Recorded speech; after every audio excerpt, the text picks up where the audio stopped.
Try this. Let's see what we got here. Oh, yeah, we got sound now. My apologies. I apologize for that. Anyway, hey, welcome. Welcome to the show. We should have sound now. This shouldn't be a problem. Yeah, we got Rosie tonight. She decided that she was going to get into Jasper's space early on. She's like, I've had enough of Jasper being the most popular cat on the block. So I'm here. Yeah, how long are you going to be here for? Anyway, welcome back. It's Sunday Night AstroLive. We're going to lock in here for about 2.5 hours. I'm glad you could be here. Sunday night, we always go as deep and far as wide as we can with astrology, usually mundane astrology. Mundane astrology being using astrology to look at world events, both past, present, and future. Some of it will involve predictive astrology. We'll be looking at the eclipse that's coming up on the 4th of December, and an important one in my estimation. This is where Rosie, I think, oh, look, now you're here. Okay, now you're going to get in on it, huh? So we'll look at the December 4th eclipse. That's coming. It's a big one. Just see what we have here. I just want to make sure we have.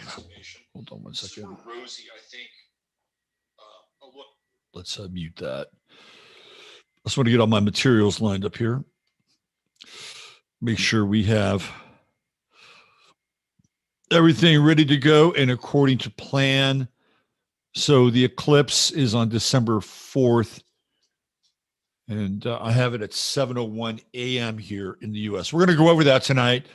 We're going to take a peek at Travis Scott's chart because of what happened last night in Houston at Astroworld and try to see if we can glean any kind of astrological significance about Travis Scott, who he is, and what makes him tick, and what the hell happened last night. Try to uncover that. And there's also it's been a really interesting week in terms of the so-called royals, or the royal scam, as I'd like to refer to them every now and then. And apparently the cutout of the Queen on the, what was that? It wasn't the Economist.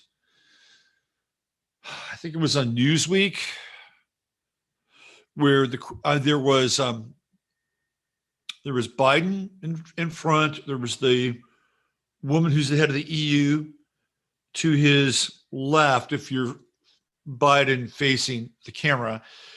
And then there's this cutout of the Queen, and then behind them, I think is Modi of India and some other people that are not, they're not frontline people, right? But they're coming.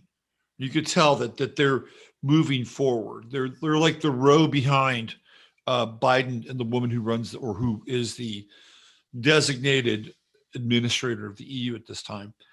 So the Queen, when you saw the Queen as a cutout, you kind of knew where they were going with this. It's like, she's done. And essentially she's handing over the reins to Prince Charles. So we're going to look at Prince Charles's chart tonight. We're going to look at the Queen's chart. We're going to look at Prince William's chart. We're going to try to get a sense as to where the sort of the chain of title will fall to. And will the King of England rule as a prince? Because essentially that's what's happening right now, because the Queen is still alive and she could live easily to be 100. But she will not be involved in day-to-day affairs. So the prince doesn't become a king until the Queen dies. So the Queen can still be theoretically living, and I know there are people that think, well, the Queen is dead, and she's no longer involved or doing anything right now. Well, that could be true, or it may not be true. It's part of the tenor of our times. We don't always know how these things are really impacting us and moving us. We have to deal in a lot of ways with inference and shadow and double and echo and strange reverberations in a time where people are really searching for clarity. And what we're seeing is we're seeing something else emerge, at least for now. And I think that will change as we move into 2022. And the type of clarity that we're going to get in 2022 may not be the type of clarity that we want, but it won't be this strange hall of mirrors that we've been subject to and in really since the nodes flipped into Gemini Sagittarius. So we're going to look at what's happening with the so-called royalty. So we've got three main topics of conversation. I had a fourth that I could go to, and I'm trying to figure out when a good time to do that would be, because I really stumbled upon a very interesting time in history. If we're looking at history from this perspective, where we're not missing 1,000 years, which is what John Levi was saying today. And I'm not so sure that we aren't missing 1,000 years, but until we sort that out, and we look at things like the 1600s and the 1700s and the 1800s, I found a really interesting period of time, and it was in 1622. And the reason I'm bringing it up is because I've been following David Dubine's work, and David Dubine talks about these 400-year cycles, these 400-year solar cycles, which are connected to much larger cycles, and that we're rapidly heading into this next culmination of a 400-year solar cycle. And as a result of this, we're moving towards a grand solar minimum. So the idea is that we came out of a grand solar minimum at the last 400-year cycle period, which would have been 1622. A very interesting time, by the way, in terms of historical context. And then really, and also astrological context as well. And then if you go out to 1623, things get very, very interesting. So if I have time, I'm going to go over that. I'm not sure I'll have the time then. I'm going to try to get everything in with about 2.5 hours. And if we could do it in 2.5 hours, and we'll have a really good, crisp, tight 2.5 hour presentation. So if you're watching on YouTube, hit the like button, subscribe to this channel. I have another channel I haven't used for a while because I had to start this channel when that channel got deleted by YouTube. And they later reinstated it. I think they reinstated it about a month ago, but I haven't gotten back there because, we have kind of a new momentum version of, AD and BC here. This is the AD channel. Anyway, welcome to the show. Let me go into chat. Let's see who's here tonight. We got a big journey ahead of us. So let's get cranking here. Let us not tarry and waste any more time. Where are we? Let's see what we got.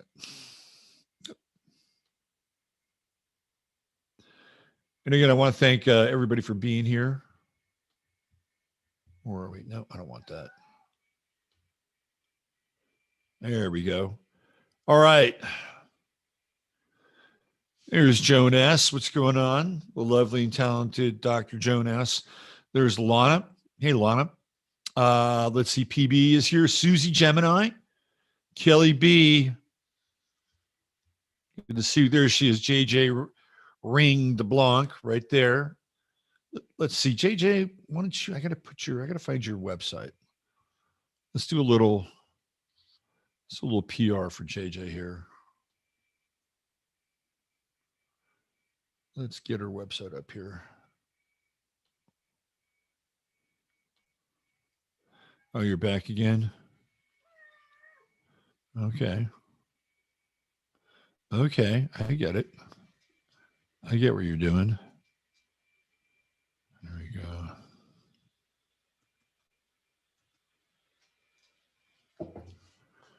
Let's see. There we go. Let's do a little, let's shine a little light on raindeblancbrand.com. Let's do that. And where am I here?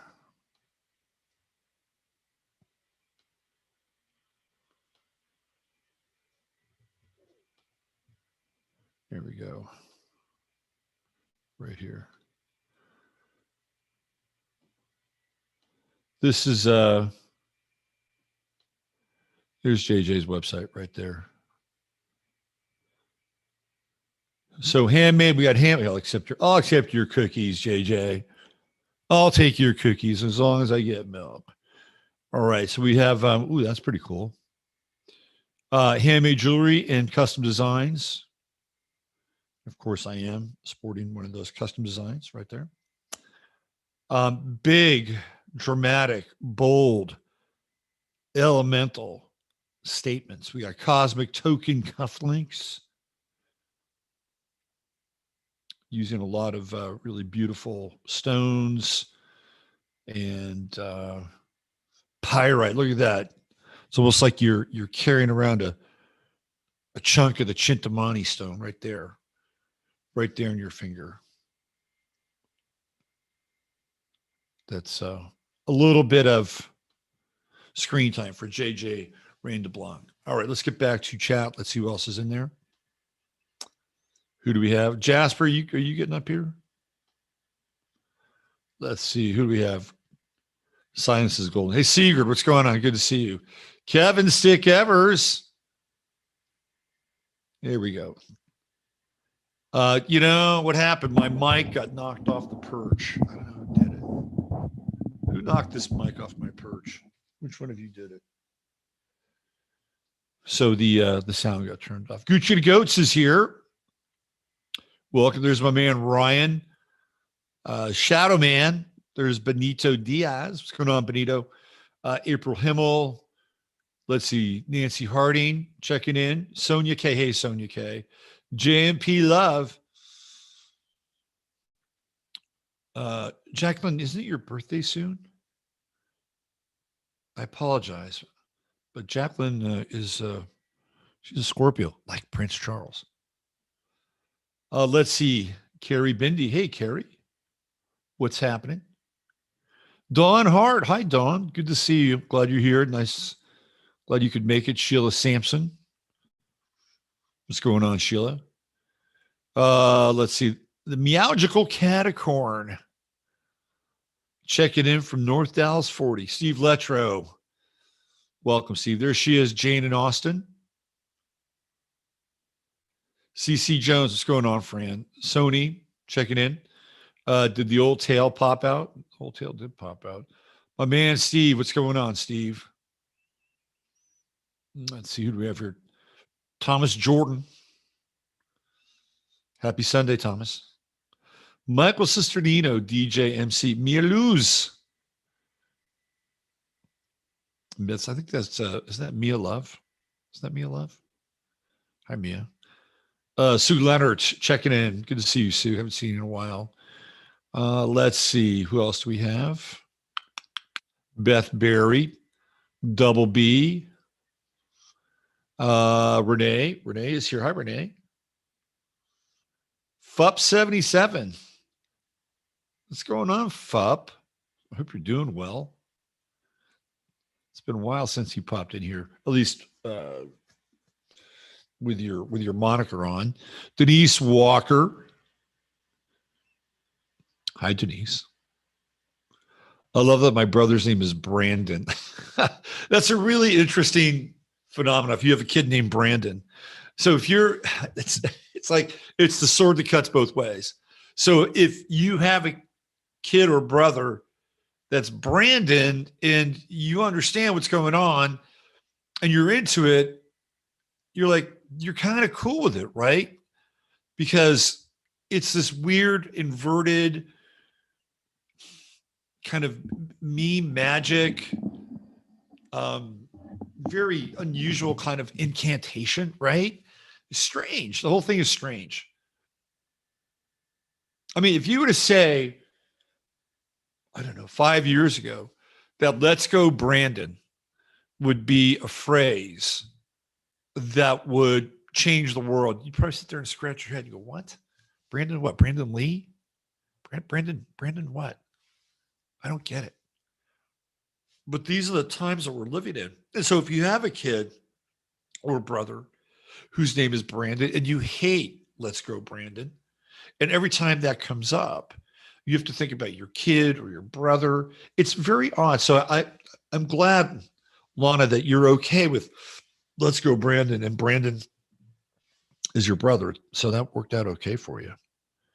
Micro Blue, what's going on, Micro Blue? Kristen Lang. Hi, Kristen. Those could do some serious damage. I know, right? Those rings. JJ, maybe you could like work on a self-defense series or something. Like have something come out of the ring that would be kind of, I don't know, weapon-like. What do you think? Like the self-defense series. That would be interesting. Let's see. Who else do we have? Charles Mazak. What's going on, Charles? Checking in from Biloxi. Miranda Couch. I just bought a beautiful agate pendant. Does anyone know what kind of properties it may hold? It's a Rosa Cristo agate. I haven't found much info online. I bet you there's somebody in this chat room that'll be able to tell you all about it. Jay just says ornaments of protection. Let's see. Who else do we have here? Wiggy. Hi, Wiggy. Jelena. What's going on, Jelena? My fellow projector. Who else do we have? Picture Biden was on gas pump. Person wrote, "Thank you for the." That's another thing that's going on, right? The gas pump stickers. There's my man, Masaki. What's going on, Masaki? He's essentially Mr. Anderson. Mr. Anderson. Let's see, who else do we have? Did I miss anybody? I usually miss one or two people, as we notoriously single. Hey, there's Lynette. What's going on, Lynette? Good to see you. Unoffendable. Hi, right back. Julie Sunshine, 333. What's going on, Big Cat Mama? Masaki, that was a great show last. Yeah, it was kind of epic, I think. Christy, we missed you this year. I hope you're doing well up there in Wisconsin. Whimsical Farm Girl. There were a few people I missed. Anybody else? I think that's pretty caught up to speed there. Lisa D. Kaplan. What's going on, Lisa? Welcome to the show. I guess one could just lean into it and call a kid Brandon, Peppy, Milo, Terra Blanche. There you go. What do you want? I know what you want. This has nothing to do with being affectionate. It has nothing to do with you wanting to contribute to the show. I know exactly what you want. Yeah, it's right here. That's what you want. You want something to go right into that belly of yours. You're going to have to wait. I'm doing a show right now. All right. You could have done this before the show. You could have walked over to me on the couch and you could have gotten on the couch and you could have bugged me then. You're trying to shame me. You're trying to shame me publicly to feed you. That's not going to happen. It's not happening. No, it's not going to happen. You're not going to get all those people in chat to tell me to feed you. You're not that powerful. You're not that powerful. No, it's not going to work. Tondar, what's going on, Tondar? Janae J. Hi, Janae J. Maury Demir. Has anyone heard from Mojo? Mojo is up in Mesquite, Texas. She's up in Mesquite, Texas, going through a transformation. No, she won't give up. She is a baby girl. You have no idea. Cato, Biden is a mess and he's mad. Who the fuck even knows who Biden or what Biden is? It's just, it's, what I do know is that he and Boris Johnson are doing their very best to appear to be the most stupid, buffoonish, incompetent leaders that the US and the UK could ever provide. It's really a shit show. That's what they're there to do. That is what they are there to do. That is their role. That is their function. And for Biden and Biden, at least when Johnson was in the UK or Scott, I think was it Cornwall? Was it Cornwall? It was Cornwall. Maybe Scotland. Joe Biden is going all over the fucking world, and I'm not even really keeping up with where is President Waldo. I try to, but there are many other things that I find a lot more interesting. But at least Bojo was at the front of the table in one of those get-togethers, whereas Joe Biden was at the kiddie table. He was literally at the kiddie table, sitting down with presidents or premiers or whatever from fill in the blankistan. That's where he was. It was the equivalent of being moved to the back of the bus, which is in a sharp contrast from Trump, and now I'm not really comfortable with the contrast. Well, I wasn't really comfortable with what Trump did. But the contrast is, remember when Trump went to his first meeting in Europe? And again, I don't know how I'm trying to do Trump. I don't know how many times I've ever been to Europe. That's my Trump vouching. I don't know how many times Trump actually ever went to Europe. I don't know. I don't seem to recall a lot of footage of Donald Trump ever going to Europe. In fact, I don't think Donald Trump ever really left the New York to Florida corridor when he was even before he was president. It was either New York or Florida, New York or Florida. I don't ever recall Donald Trump going to Europe. I mean, Bill Clinton went to Europe. He was a Rhodes Scholar. Not that that's anything great. Of course, Barack Obama, I'm sure he went to Europe. So when Trump went to Europe, it's like, for me, and I'm sure he was there at least once or twice before. For me, that was like the first time I'd ever seen Trump either outside of New York or Washington or Florida. Remember, he goes to the meeting and he takes that guy from, I think it was like Poland or Hungary or whatever. He shoves him aside, literally shoves him aside, and he moves ahead and sticks out his chest. I'm like, oh, fuck. Somewhere between that and President Poopy Pants at the kiddie table is kind of what I'm comfortable with. I wasn't really comfortable with part of me was trying to get comfortable with that. Part of me was like, oh, look at that. Trump's being an alpha. But it seems so staged and fake and rude. All my Libran planets just rejected that. Ooh. Now, if it was, more of a sense of, I don't know, stature and just making sure that he was already at the head of the line, that would have been something different. Somewhere between Poopy Pants and at the kiddie table and Trump really personifying the ugly American. That's what I'm comfortable with. It doesn't mean that you have to be somewhere in the middle. I'm just talking about the extremes. All right, let's get into the invocation here, and then we're going to jump into some of this other stuff. It's been a couple weeks since I really did the chart of the moment. We'll take a look at that. By the way, the show that Masaki and I did last week, it's kind of evergreeny. The things that we talked about on the show were applicable to when we talked about them last week, this week, next week. Now, at some point in the future, some of the things we talked about might be a tad outdated in terms of cryptos go because things happen very quickly. But the astrological wrap around it and then the elements that were all put together, whether it was the metaverse, whether it was DeFi, whether it was synthetic and digital assets, whether it was blockchain, all that material and content wrapped in some of the astrological aspects and transits, both current and coming. There's still some life. There's still some shelf life on that show. So please check it out. If you go into my channel here, it's the show that was previous this one. Pretty simple, pretty straightforward.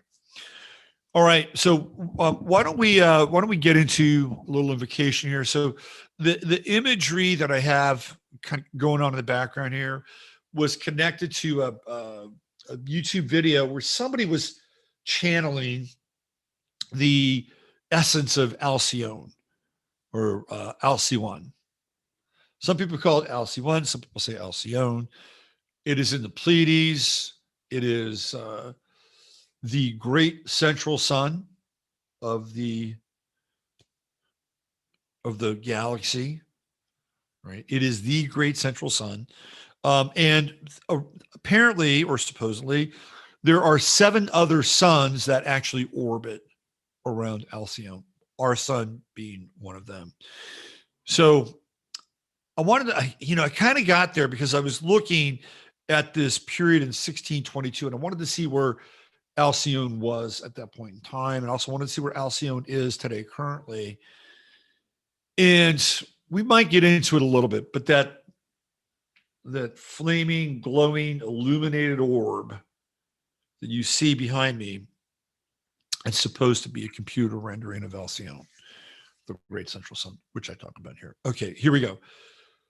All right, dear blessed and holy Mother, Father God of the great central sun within the universal light, which is the light of Yeshua, Sananda, Emmanuel, and all the great avatars who have walked amongst us. We ask them with the highest and best wisdom, information, and truth come through this channel at this time. And I would just want to say a prayer for the people who are going through a very difficult time with the so-called mandates for the you-know-what, and how it's being used as a cleaver, a wedge, a cudgel to separate families and friends and relationships and people from their livelihoods. And there are people who feel very desperate as a result of this on so many levels. So I just want to say a prayer for all those people who have to deal with that in a very immediate fashion, both personally and through the relationships of those who have been impaired or have been lost to them as a result of whatever they agreed or consent to.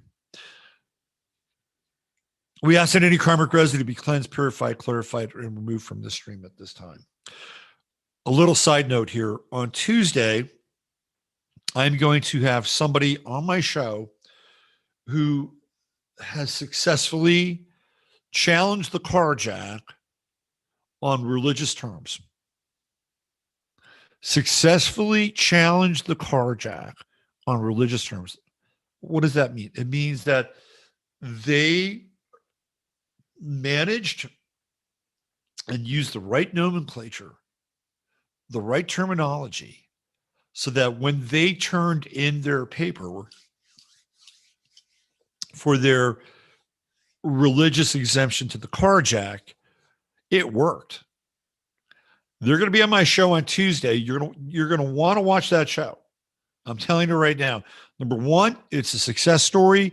And number two, it is a path to success. And this was somebody who was really struggling over having to divulge all kinds of information. We're going to get into how they did it and what specific language you have to use if you want to object to the carjack, not consent to it, and get rubber stamped and have your objection certified and accepted. Tuesday morning, 15 minutes of flame. It's the other channel. Tune in, check it out, watch it. It's worth watching. All right, why don't we get into the chart of the moment, because we haven't really done that in a while. So let's do that. And let's try to break that down for you guys.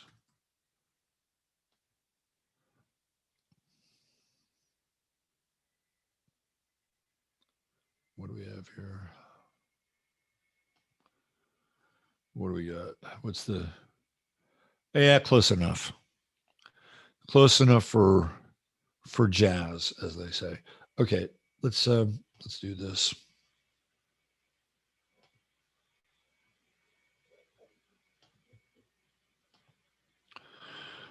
Oh, wrong chart. We'll get there. We'll get there.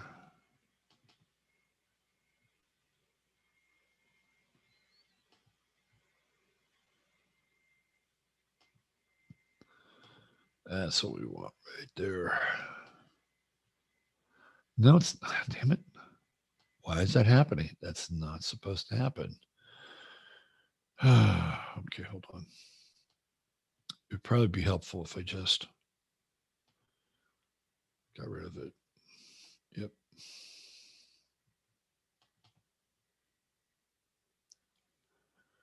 Let's see. Here we go. Let's make it a little bigger. And voila, right there. Okay. So this is the chart of the moment where we are right now. Looks like we're at 29 Gemini on the ascendant since the old time has changed here. And so we'll be headed into Cancer ascending for the majority of the show. We might even touch into a little bit of Leo, but let's do this. We've got Moon in Capricorn. Moon just went into Capricorn. 027. So over the weekend we had we're coming off the new moon in Scorpio, very powerful new moon in Scorpio, and we had kind of a wild moon in Sagittarius over the weekend. And last night, of course, the moon was in the final degrees of Sagittarius, like the last decan, and dealing with the whole Travis Scott Astral World thing. We're going to get into that. That's going to be part of tonight's show. So the moon just went into Capricorn. It's a dour moon. It is a dour, dry, kind of barren, austere moon, and we have a conjunction with Venus. And sometimes when we get into conjunctions like this, when we get a moon Venus conjunction, which isn't always a bad conjunction. I mean, those can be interesting conjunctions, especially if the conjunction isn't too close together. 4 degrees and out, we have a really nice cushion between the two celestial bodies, the two luminaries.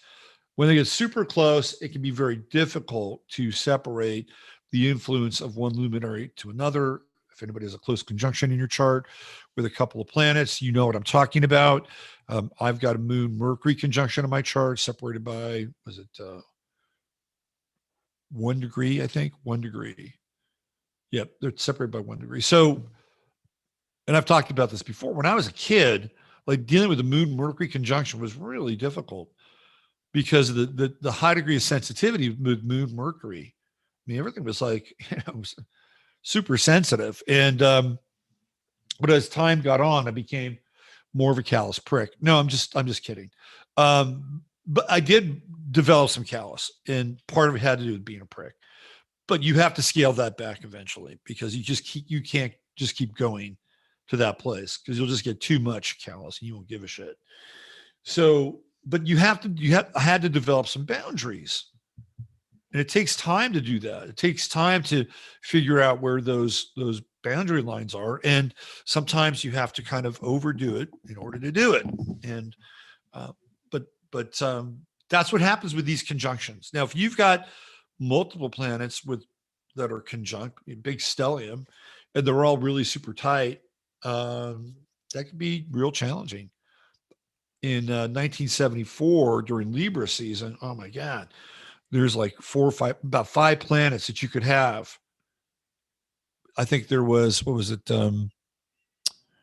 Uranus, Pluto, Jupiter, Saturn, Mars, Venus, Sun. in October of 1974. Crazy. The only planet wasn't, the only big planet that wasn't in, no, Jupiter wasn't there. Jupiter was in Pisces, I believe, if I'm not mistaken at that time.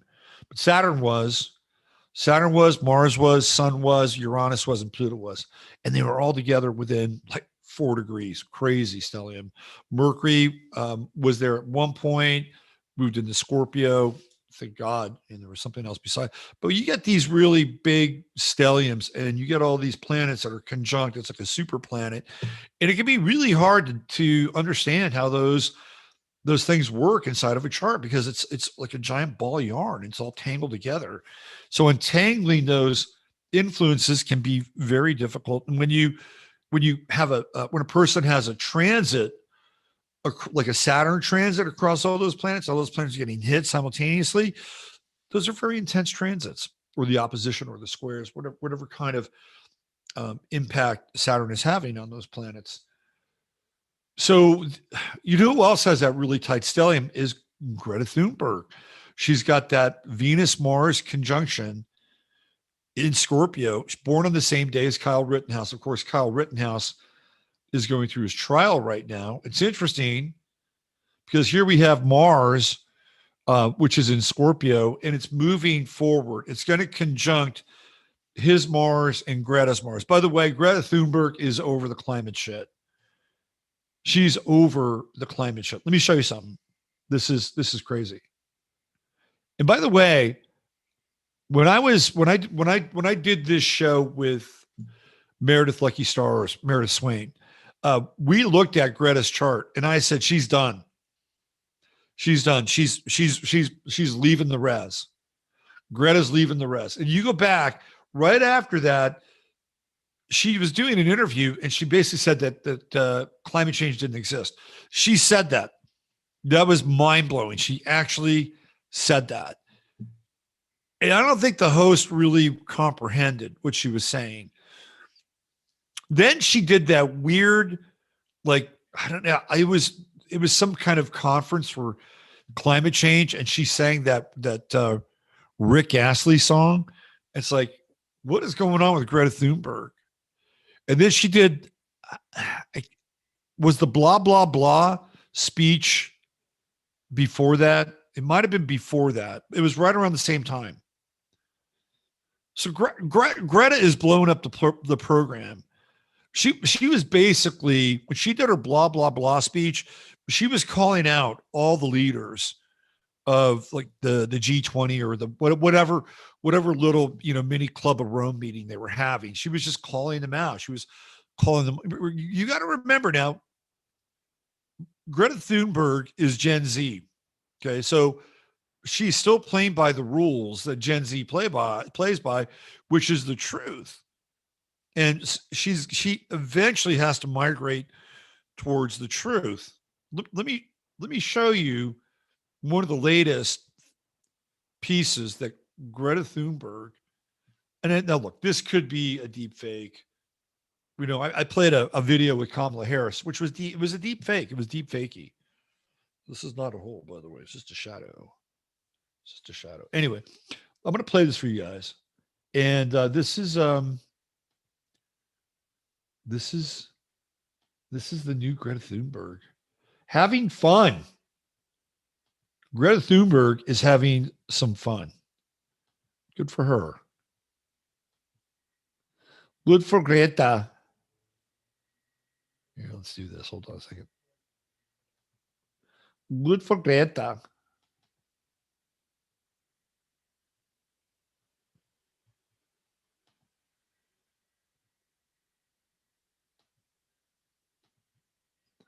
And Greta, by the way, is a Capricorn, just like Kyle Rittenhouse. Here we go. Check this out.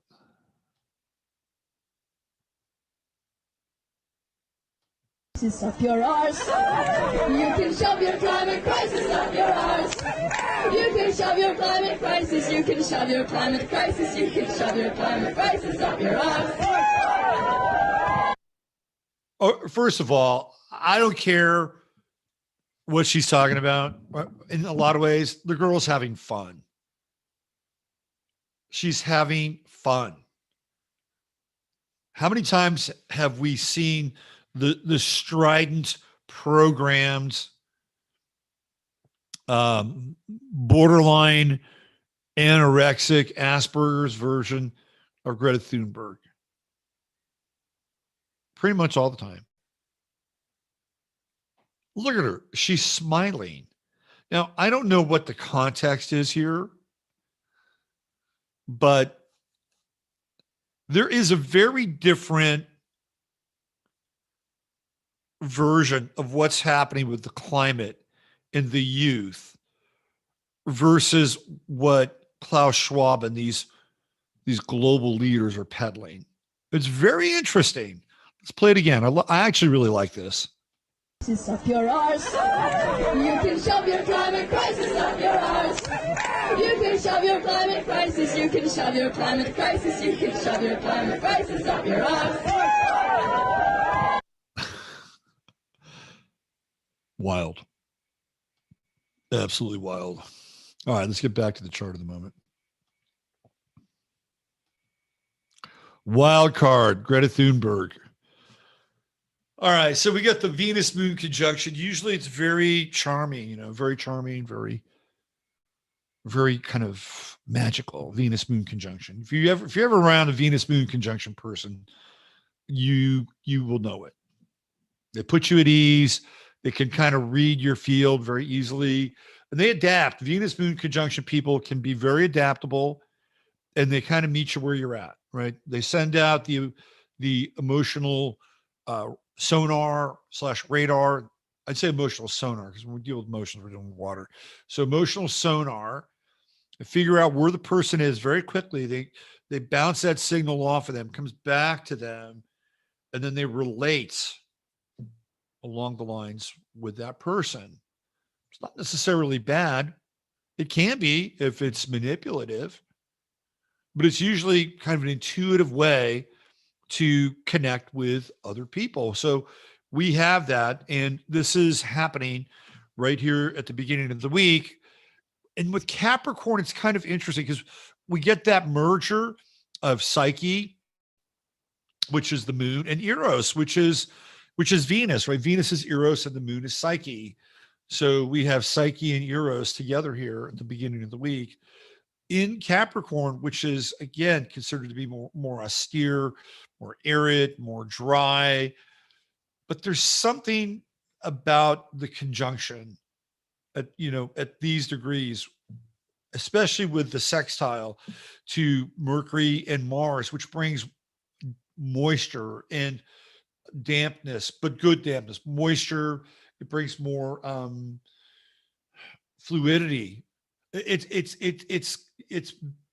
this is really fertile ground here when you bring in these two aspects, these two elements of Mercury, Mars, Scorpio, water to earth, and deeply transformative. The penetrating intensity of the Mercury Mars conjunction, and that's going to get closer over the next few days, by the way. The Mercury Mars conjunction. So by the time we, get around to, what's it going to be, Wednesday, late Tuesday, Wednesday, when Mercury and Mars are exactly conjunct, that's going to be very powerful. By that time, we should have the moon beginning to move into Aquarius. So we're going to have a square to the moon right around Wednesday, Thursday. That'll be intense. No doubt. But between now and then, there's an inherent movement at the beginning of the week to begin to, how do I say this? Not just transform, but influence and innervate relationships and emotions that have gone dry, that have become arid, that just need a little bit of water to bring them back, right? Also, this is a really good time to connect with your elders, because when we talk about Capricorn, we talk about generally people that are older. So this is a very good time. It's a fluid time. Connect with people that are that have been around. It may even have a connection directly with you. Mothers, grandmothers with the moon in Capricorn, very good time. And let them know that you're there, you're thinking of them. And some interesting things can come out of this sextile. On a crypto tip, you want to stay in the crypto world. You know, we're into the scorpionic energy of other people's money, and we're cool for, you know, we're not going to get that nodal shift until really the beginning of the year. So we have the true node, and we have the north node. I think the north node goes into Taurus Scorpio on the 24th, the true node at the first of the year. So we've got a bit of time there. This could be a really interesting time to explore cryptocurrency and find a way in which that might fit for you. I've been kind of on the fence with crypto. Some points have been anti-crypto. I understand where we're headed a lot more financially. And with the inflation that's coming, you're going to need a hedge. Now, let me say this. There's a caveat here. In the Build Back Better bill, which passed on Friday night in the dead of night, actually probably closer to Saturday morning, probably one of the most onerous. It's going to Biden's desk. Now, Biden hasn't signed it yet. I'm sure that's just a mere formality. This is the Build Back Better infrastructure bill, and there are so many moving parts to this bill. It's kind of mind blowing. It's like the war on poverty and Roosevelt's New Deal times 100. It's bad. It's so bad. I mean, these are the chains that threaten to enslave us as a country, and as a country, really the world. And one of the little pieces inside the Build Back Better bill, 4Bs, is that every crypto transaction over $10,000 will be tracked. So if you're moving crypto around and you've got $100,000 in crypto and you want to move it into a private bank, and this is where the reporting is going to be coming from, you're going to have to figure out a way to deal with that. That means you're going to have to either do deposits of less than $10,000, have multiple banks, or find an offshore account that you can do this, because they're not going to get you in the exchange. Or they're not going to get you in the exchange. They're not going to get you there. They will get you as the money moves into your account. The bank will report that. So that's a lovely little nugget inside the Build Back Better. But I still, even with that, I believe that some crypto is really, really good for your portfolio. You want to diversify. And if we're going to be dealing with inflation, we already are. Talked to my mother tonight. Her big lament was, you won't believe how much I paid for a pork chop at Trader Joe's. That was her big lament. So if my mother is complaining about the price of a pork chop at Trader Joe's, you know things are going to go up. So you want to hedge. And again, if you want to go back and learn more about why it's, I think, an essential component of your portfolio, whatever your portfolio, and your portfolio should consist of a lot of different things. Case in point, went to Harbor Supply on Sunday. Now, I know that Harbor Supply isn't going to be the place where you're going to go to get all your solar panel needs and converter needs and inverter needs and all that stuff. You're not going to go to Harbor Supply. But of all the stores, Harbor Supply has had a robust array of panels. You could get 100-watt panels, 25-watt panels. You could get the cysteine panels. You had other panels that were higher, same wattage, but higher retention, right? You could get inverters, 2,500-watt inverters, 5,000-watt inverters, 10,000-watt inverters. There were all the controllers for solar panels, all there. Guess what? All gone. They didn't have one inverter in the entire place, not one. All their panels were gone. They had one 25-watt panel, and all the wires the controllers, everything in their solar section was gone. Okay. They're going to have two more 100-watt high-end panels coming out on Wednesday. Now you can still get some of that stuff online, but I think you should have solar panels as you should think about solar panels as part of your portfolio. You should think about wind and a solar generator as part of your portfolio, just like you would think of crypto, or just like you would think of silver, or just like you would think of beans and rice or heirloom seeds. Expand the idea of what your portfolio is. So this is a really good week to look at that with these sextiles here, because when we think about Venus and the moon, especially in Capricorn, we do think about austerity. We think about having to live with less. Just take the sextile out of there. How can you live with, and this is the one thing that we as Americans have not had to deal with. At least the majority of us, certainly there have been Americans that I've gone through periods of my life where I've had to live with less. And I'm not saying that I grew up in great poverty, but we went through some sketchy times. When I was a kid, we had our car repossessed. We're living in an apartment on the right by the city college in San Jose. It was a little sketchy there, a little sketchy, a little touch and go. I remember we went out to Alviso and we had to just get this car. It was like it was a kind of a beater because literally my parents woke up one day. I swear to God, I'm not proud of this story.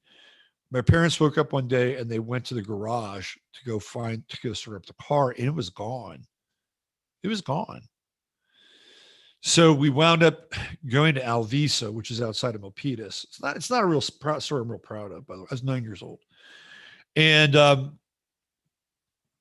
we got this, it was like, I don't know, 57 Thunderbird or some shit like that, or 61 or 62 Thunder. It was like a 62 Thunderbird.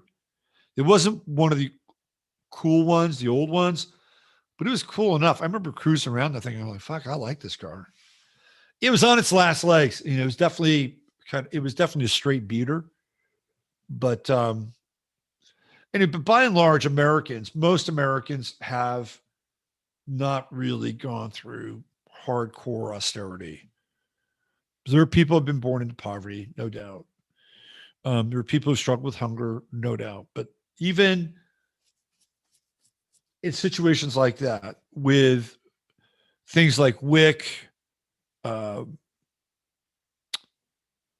AFDCs, where you get, if you were a mother and you had kids, 2 kids, you get your rent paid for. I mean, there are government entitlements that are these safety nets that theoretically help keep you from falling through the bottom. And generally, by and large, those things are there, and I've seen them work.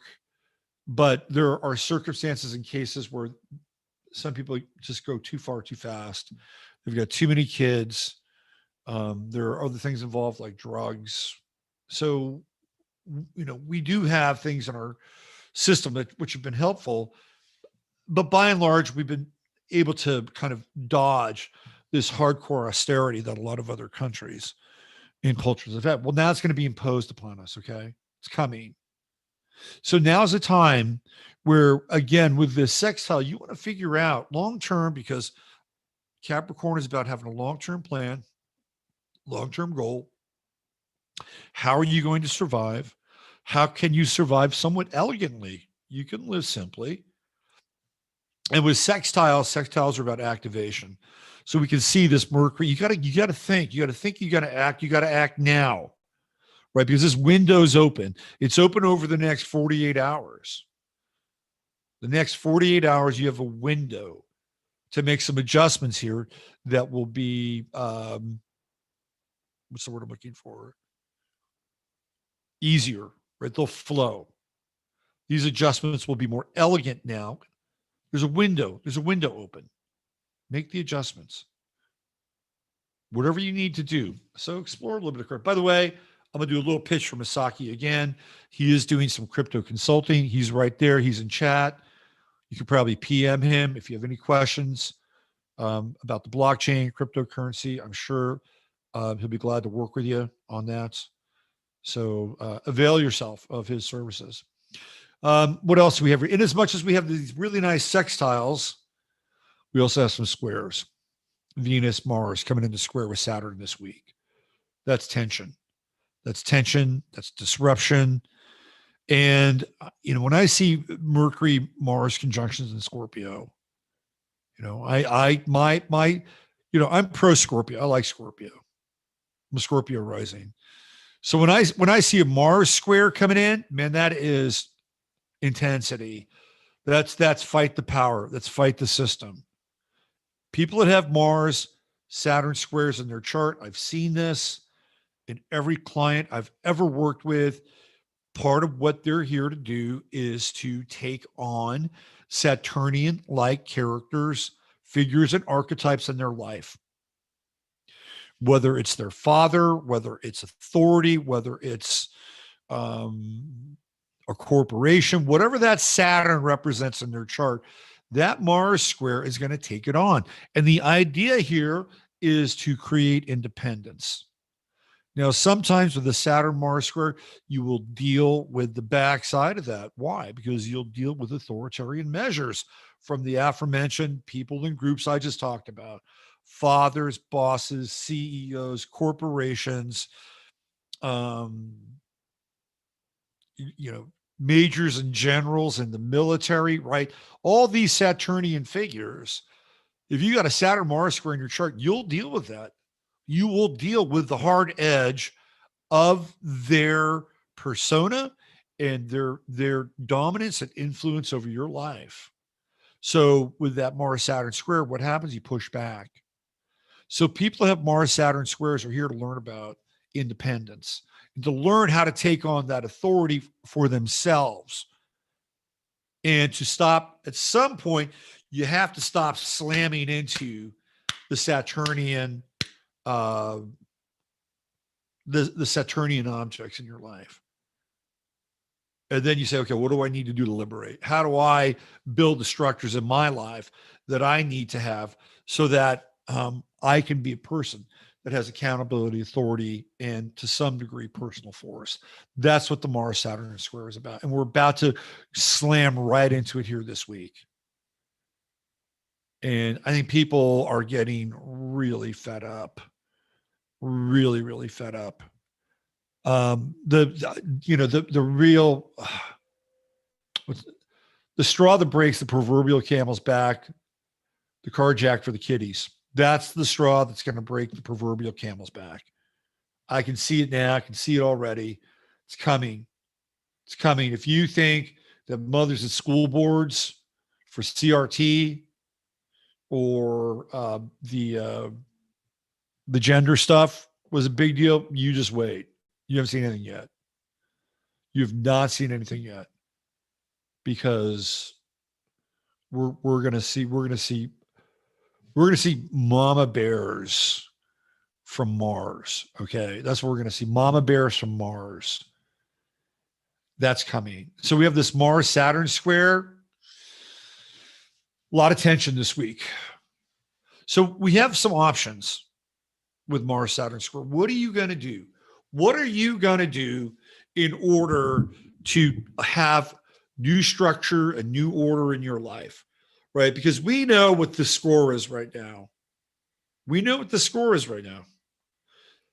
I was watching Matt Bracken tonight or today, and he was quoting Solzhenitsyn, and the line is, they know that we know that they're lying, and we know that they know that we know that they're lying. And it really doesn't matter at this point, right? It doesn't matter. So that said, what are you going to do with the Mars Saturn square? You have to take accountability, responsibility, and you have to build for something. You've got to figure out. And here's what happens with people. We were having this discussion last night. You got to think 3 to 4 years ahead right now. And I know that sounds really hard to do. You got to think 3 to 4 years ahead. You have to be in the moment. We always got to be in the moment, but you got to think 3 to 4 years ahead. So if we know what's coming, and we know what's coming, They're going to shut down coal. They're going to shut down gas. They're going to shut down a lot of different things. We know it's coming. So what is our response going to be? What is our response going to be? They're going to start taxing farmers per cow. You know that. That's coming. So that means beef's going to go away. The essentially what's going on is that the world is becoming tighter and tighter, more and more contracted. That's Saturn and Aquarius. That is Saturn and Aquarius. That is the top-down dystopian version of the new age, one size fits all and for everyone, right? Okay, I got to get some water. I'm parched. I'm totally parched. So what I'm going to do is I'm going to let you meditate. Just give me a minute or two.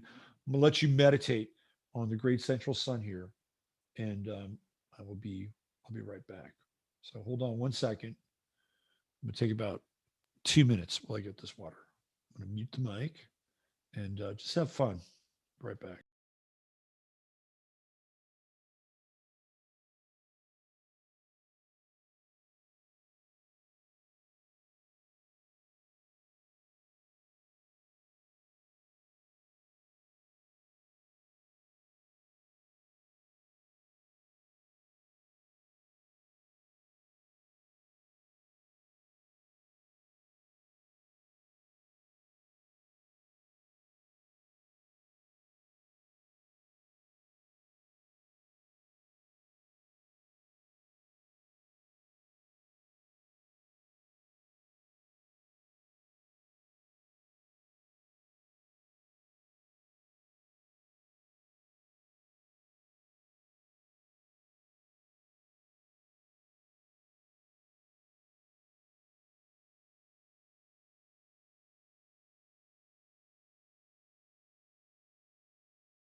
All right, we're back.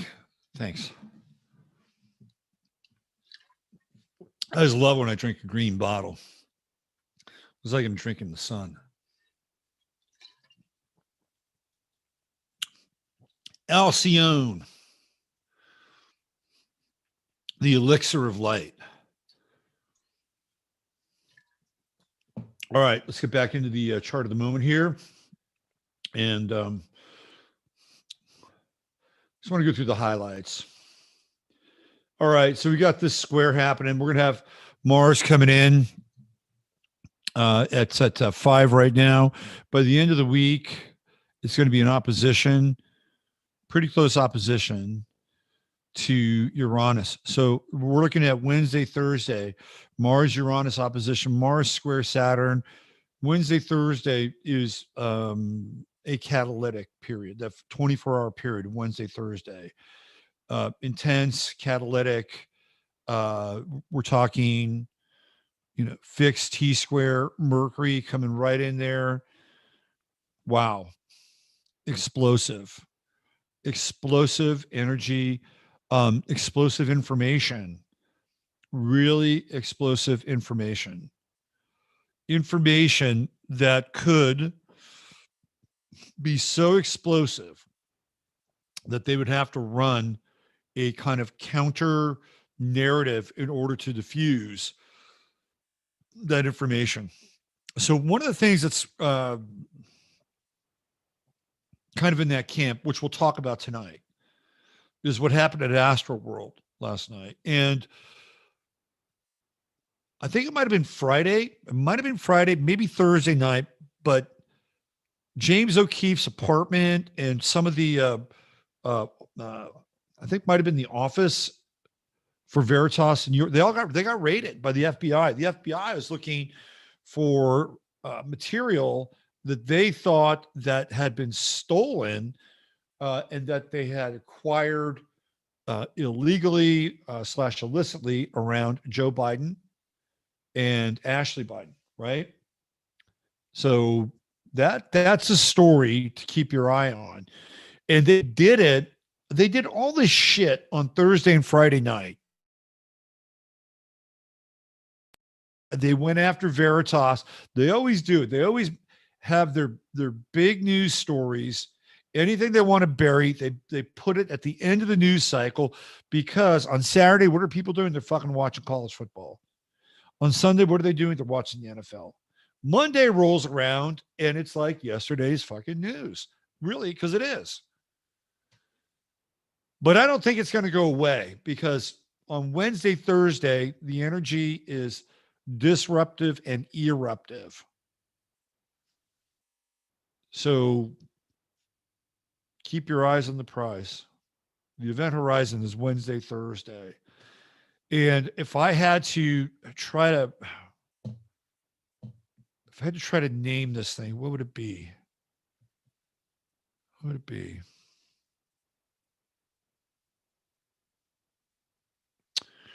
I don't know. I'm going to let it marinate a bit. And I might come back to either by the end of the show, or I'll sleep on it maybe tomorrow. But something big is coming Wednesday, Thursday with this Mars square to Saturn, Mars opposition Uranus, all fixed. The Mercury right there, Mercury being the fuse that lights it all. Information, hidden information. And right around that time, by the time we hit Wednesday, Thursday, the moon will be in Aquarius. So we'll have, at the very least, the Moon-Saturn conjunction. The moon will have conjuncted Pluto during that phase as well, just prior to that. So it's going to be a very interesting week, very intense week, and a lot of information that has been hidden or occulted rises to the surface and creates quite a stir. And watch out for counter narratives as a result of this. What else do we have? We've got Sun trine Neptune. That's going to be Sun's, ingressing closer towards Neptune. Sun is at 15, Neptune's at 20. So again, this week we have, fairly compassionate, fairly spiritual, fairly deep energy, some profound. We're looking for profundity. We're on the search for profundity. We want something deeper. We want something more meaningful than what we're getting or what we have been getting. And that's good. That's a good thing. And there's also the potential here with the Sun Neptune trying to temper what's coming with the Mercury Mars conjunction, the Mars square to Saturn, and the Mars Uranus opposition. We need something to temper that a little bit, because that's going to be such disruptive energy. Explosive. I'm going to say it again, explosive energy. And that's really what we have cooking here. I'd say the first 3 days of this week is an opening for preparation and figuring out how you can invest here in long-term solutions to go through a time and a period where there's going to be more austerity. The window is open. It's open for the next 72 hours. Look into it. Okay. All right. Let's get into this Travis Scott thing.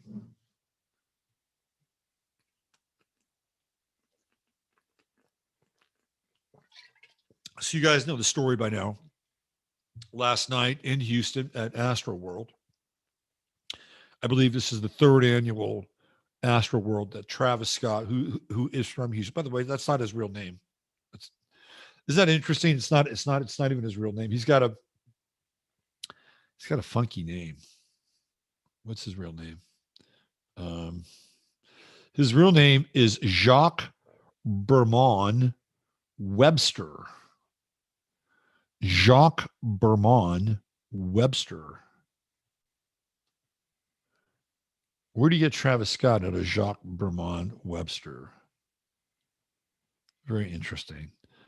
He was born in Houston, April 30th, 1991.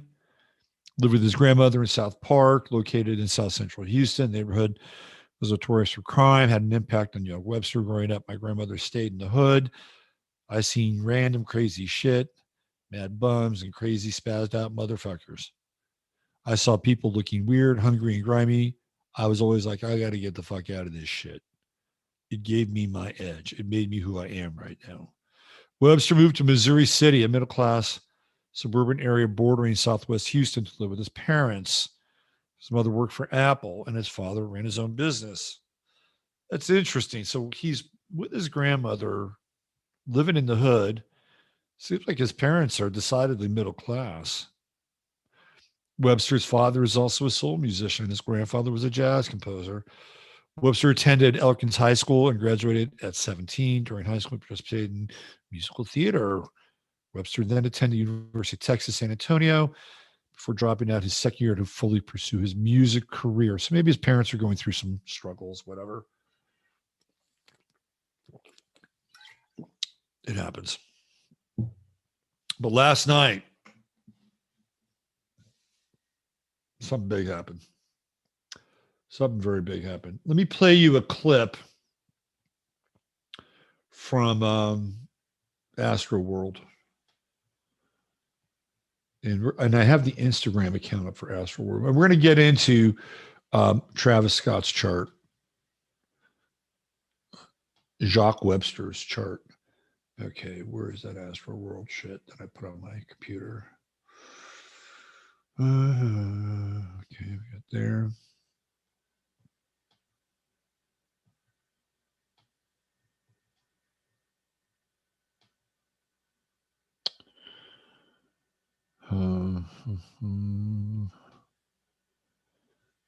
I just had it.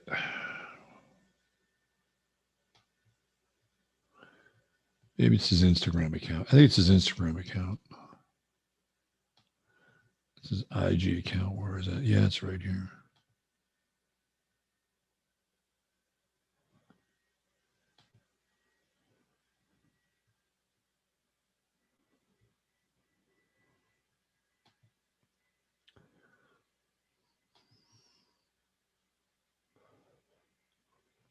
So the whole thing with Travis Scott and his so this is the let me show you this. This is the poster for Astroworld. And you can see, so tunnels and tracks are like portals. And what's interesting here is that this looks like it's a tunnel, right? Like this is the tunnel. This is the tunnel at the end of your life. Like this is the tunnel of souls. I mean, it could also be a pyramid, if you look at it from this perspective, but it's really, to me, it's a tunnel, right? And then if you look at some of the other art that's related, so this is what he has to say here. November come, won't you pop out at the fest? Third annual Astroworld Fest line is now here. Welcome to Utopia. We morph the grounds into a new universe. This year, can't wait for y'all to see it. I'm bringing some Avengers with me. PS show is sold out, but I finessed a bit more for y'all. So the finessing the bit more for y'all means that the show was overcrowded. It was oversold. And there was only one stage. So we have all these acts. They had one stage. So there were some issues when it came to the people who were actually there at the show in terms of space, but it was more than just that. So here's another image that Travis Scott put up on his Instagram account. This is his IG account. And again, we have this image of portals and eyes and disembodiment. There's a very strange kind of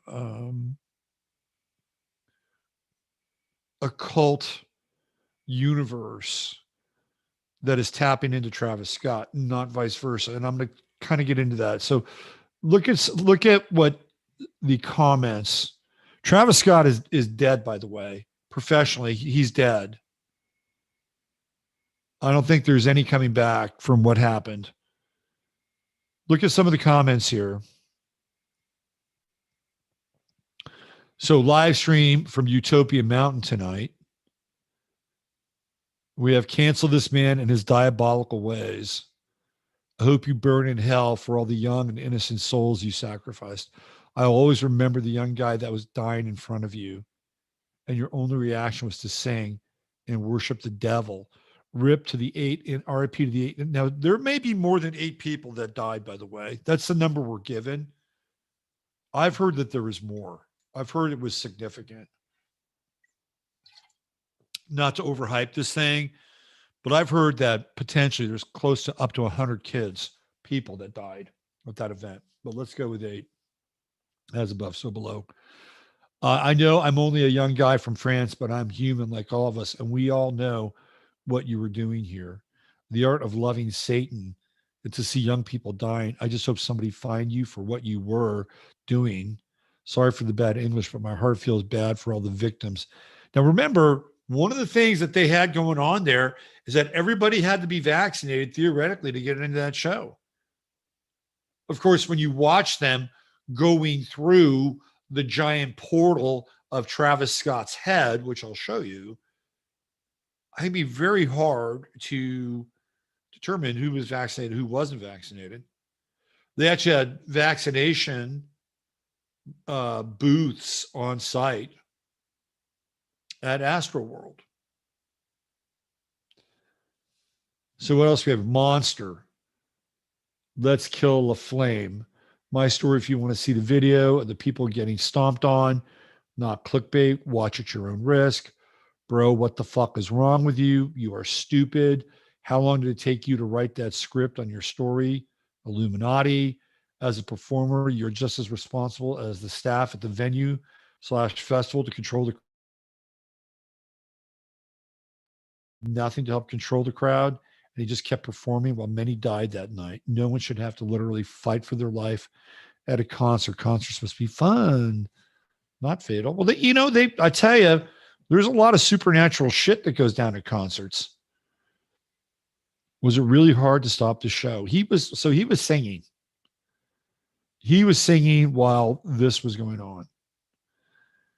And then you can see here, the true dystopia is here. Right. So this is Travis Scott as Nosferatu. And look, they are going after this guy. Is this what their souls look like entering hell after you sacrifice them at their own show as you chant your satanic auto-tune? This is so evil, the devil ain't even hiding anymore.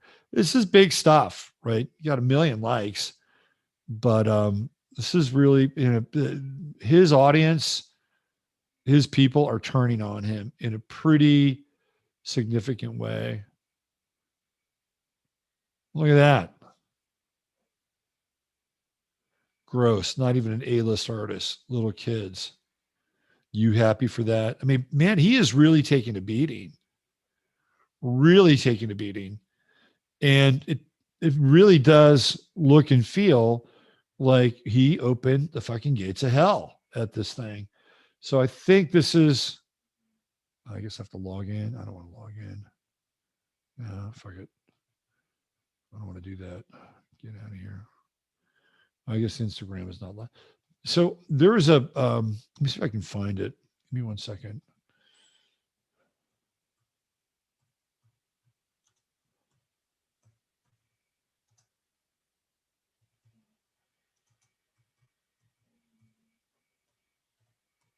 We're going to get into his chart in just a second here.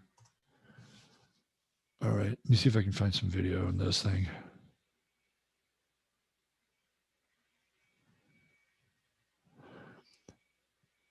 There is a moment where I wish I could find it, but there's a video where somebody's being lifted up and carried out of the concert, and he's singing in auto-tune. He's doing some auto-tune. There's the whole concert here. If you want to watch the whole concert, maybe they took it down. Let's see if we can get a, here we go. If you haven't seen it, we're not going to watch the whole thing. Let's give you a, so here we go. This is the portal right here. This community. So I love y'all so much. Before we go, I just want to see you with one more motherfucking message. Chase B. So this is a portal, right? They're opening a portal in the mountain. This is the portal, and theoretically, the idea here is the harvesting the souls. Yeah.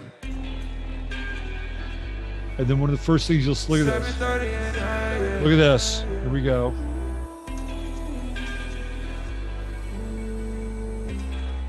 Let's get this shit. I get those goosebumps every time, you come around. You stay out ready. You ease my mind, you make everything. This is on Apple Music, by the way. Oh yeah. I'm way too numb, yeah. It's way too. Yeah.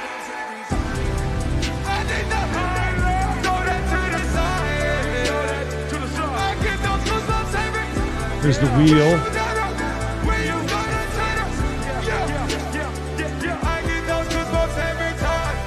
Somewhere in here, shit goes south. Let's see what we got. It's right around here. Now, they're not going to show the audience, I don't think.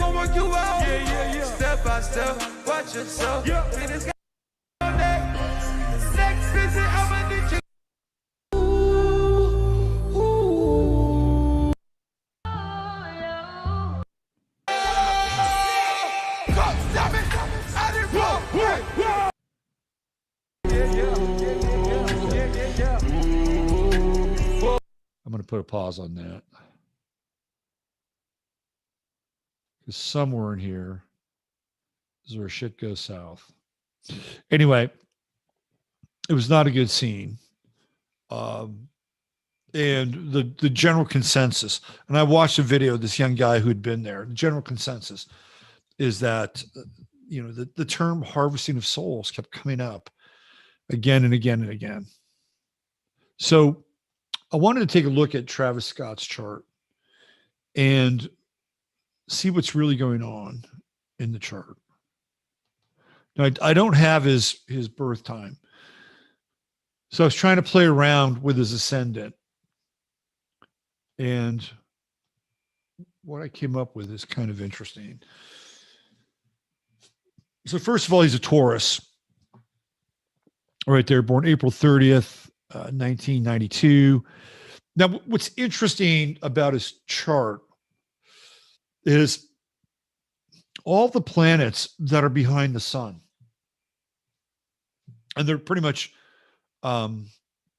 clustered between Pisces and, mostly Pisces and Aries. We have Mars and Pisces right here, 25. And then we have Moon, Mercury conjunction. There is one of those conjunctions, super tight, 13, 14 degrees, super tight conjunction. And in Aries, very powerful in Aries. When you get into Mercury Moon conjunctions, they can be very psychic, very intuitive, connecting into the sort of the collective psyche, because that's what the moon represents. The moon is psyche. So Mercury can tap into that at kind of a larger level, like a mass level. And in Aries, it gets right into the dynamic of the will. But everything is behind the sun. So everything that is going on with Travis Scott is really occulted. I mean, it really is occulted. He's got this balsamic moon conjunct Mercury. He has Venus also in Aries, also behind this. All these. So for instance, right? So there's the sun, you've got basically Mercury's out of sight behind the sun, Mars out of sight behind the sun. So they're not visible. They're just not visible in the sky. The moon is a dark moon. You can't really see the moon.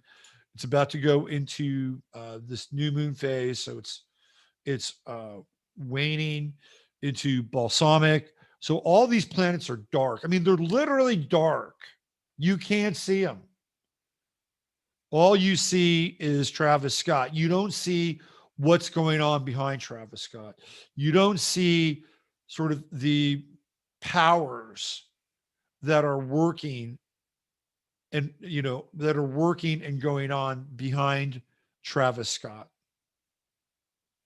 Maybe even Travis Scott doesn't see it. I don't know. Maybe he does. Maybe he is tapped into it in a very clear and conscious and manipulative way. But that's a lot of power and a lot of wattage, especially in Aries, which is very fiery and very much connected to the expression of will. Do as thou wilt, right? And it's just not there. It's all hidden. And it's driving so again, in astrology, these would be the forces that would be driving to some degree even unknown to him. He might know what they are. He might tap into it. I'm not saying that he doesn't, but I'm telling you, especially with Aries, it is primal, it is fast, and it is compelling him to move forward in some ways. But again, both astronomically and astrologically, it's behind the sun. It's occulted. Those planets are occulted, and they all have to do with will, right? They all have to do with will. And here we have the square with Mercury and the Mercury moon conjunction, very close. Again, a high degree of sensitivity, but it's different. In my chart, it's reversed. In close to the same degrees. I have moon in Libra and Mercury in Libra, but it's moon first, then Mercury. So in order to get to my head, I got to go through my emotions. Travis Scott, in order to get to his emotions, he's got to go through his head, right? He's got to go through a different process. So it's much more on top of, it's using the mental process in order to tap into his personal emotions and or collective emotions. That's the difference. And here, both of them are squaring Neptune and also squaring Uranus. So it's going to be very, very disruptive, like extremely disruptive. We have Chiron, which is right about here, right? See, there's Chiron getting very close to his natal moon, right? And when you have that Chiron conjunction, so, we saw this with Alec Baldwin, with Chiron conjuncting his sun. Now we have Chiron conjuncting Travis Scott's moon. So when we see these Chiron conjunctions, we get this exposure. There's like exposure there and vulnerability, and it like cutting open a raw nerve, and especially with the moon, which again tends to be more collective in terms of its presentation, right? Emotion, feel like those people were very emotional on his Instagram page. And here, anytime we get into those Mercury squares to Neptune, which I've talked about a lot before. If people are Mercury squares, they can't lie. They cannot lie. People are Mercury Neptune squares cannot lie. You just can't. So if you cannot lie, then you're reduced to lying to other people. People have and I talked about this ad nauseum with Trump, with a Mercury Neptune square. Trump is a classic example of somebody who studied Norman Vincent Peale and practices the power of positive thinking. He's got a Jupiter Neptune conjunction, square is Mercury. Everything's great. Everything's awesome. Everything's great. The best, the greatest, until guess what? It's not. And then you get the Mercury Neptune square and Julian Assange who?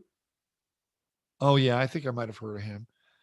Yeah, and about 2 years earlier, he was singing Julian Assange's prayer. That's an example. It's a little extreme, but that's the example of how it works for Trump. Mercury Neptune squares, man. You cannot lie with a Mercury Neptune square because it'll fucking bite you in the fucking ass. So that means you have to deal with other people and they're lying. And if you can get through that, then you can channel that Mercury Neptune square, which means that you are using those forces for empathy, compassion, and creativity. But you got to work through some shit in order to be able to master Mercury Neptune square. Moon Neptune square, it's emotional deception. Emotional deception. You can either be the deceiver or you are the deceived. You can either bleed other people or you are the one that's bled. So he's got some big squares to Neptune here. And then we throw Uranus into the mix. Mercury Uranus square, Moon Uranus square, disruptive energy, disruptive and unusual relationships with, people who are your mothers, like Kylie Jenner. It's funny. Kylie Jenner is fucking apologizing for what the fuck did Kylie Jenner have to do with it? She didn't have anything to do with it, except, having a baby with Travis Scott. But now she's apologizing. He's apologizing. Apologize all you want. Like your fingerprints are all over that, whether or not you were trying to create utopia or dystopia, mystopia, whatever. The damage has been done. It has been done. The template was set. The template was set. The temple of set. There you go. It's right there. What else does he have? He's got a Venus square. Where's Venus square? The guy doesn't have a lot of water in his chart, by the way. We've talked about the absence of water. He's got Mars in Pisces, Pluto in Scorpio, Mars, Pluto square, very intense. A lot of creativity, can really channel some very collective energy with that Mars, Pluto trine. Mars, Pluto trine, Mars in Pisces, artistic, creative. He's got a Mars trine to Chiron. He's got Chiron in Leo. I mean, he could be a healing force. Or he could be a different kind of force. And I think we saw the different kind of force last night. Saturn Pluto square right there in the chart. We talked about Saturn Mars square. Saturn Pluto square is difficulty with the father. He's got Saturn in Aquarius about ready to go through his Saturn return. And Uranus right there conjunct his sun. Boom. Talk about an abrupt pivot in career change for Travis Scott. He better go hang out with Kanye West and start going to his church. Maybe that's, but even that shit is weird, right? Do you see the service with Kanye West and Marilyn Manson and Justin Bieber? It looked like church from fucking THX 1138. It was the church chapter THX 1138. Bizarre stuff. Travis Scott, he's got some shit to deal with. I mean, this Uranus Sun conjunction, I'd be very surprised if this guy is able to come out of this thing. I mean, this is probably one of the greatest career personal tailspins I've seen. Because it's not just like the Rolling Stones went through this with that. When I saw this, I thought about Altamont. I thought this is this generation's version of Altamont, which, by the way, happened in 1969, December of 9. So kind of close. It's it's slightly in the season, the sacrificial season. Although with Altamont it was Sagittarius. Here we're clearly in Scorpio. And Altamont didn't derail the Stones. The concert that the Who did in Cincinnati, where a bunch of people died when they rushed the stage, and since it didn't kill the Who, didn't kill their career. But this is different.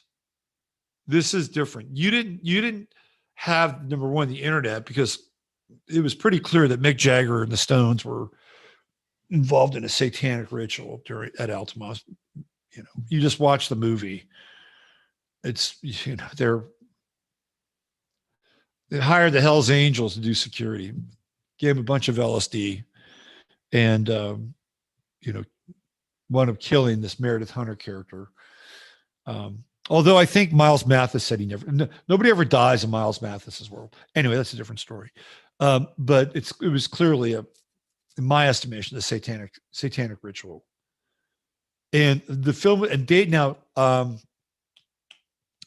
Laurel Canyon, the Laurel Canyon story, TLC, Dave McGowan actually went back and looked at the video for Sympathy for the Devil in Altamont and found that they had edited the sequence.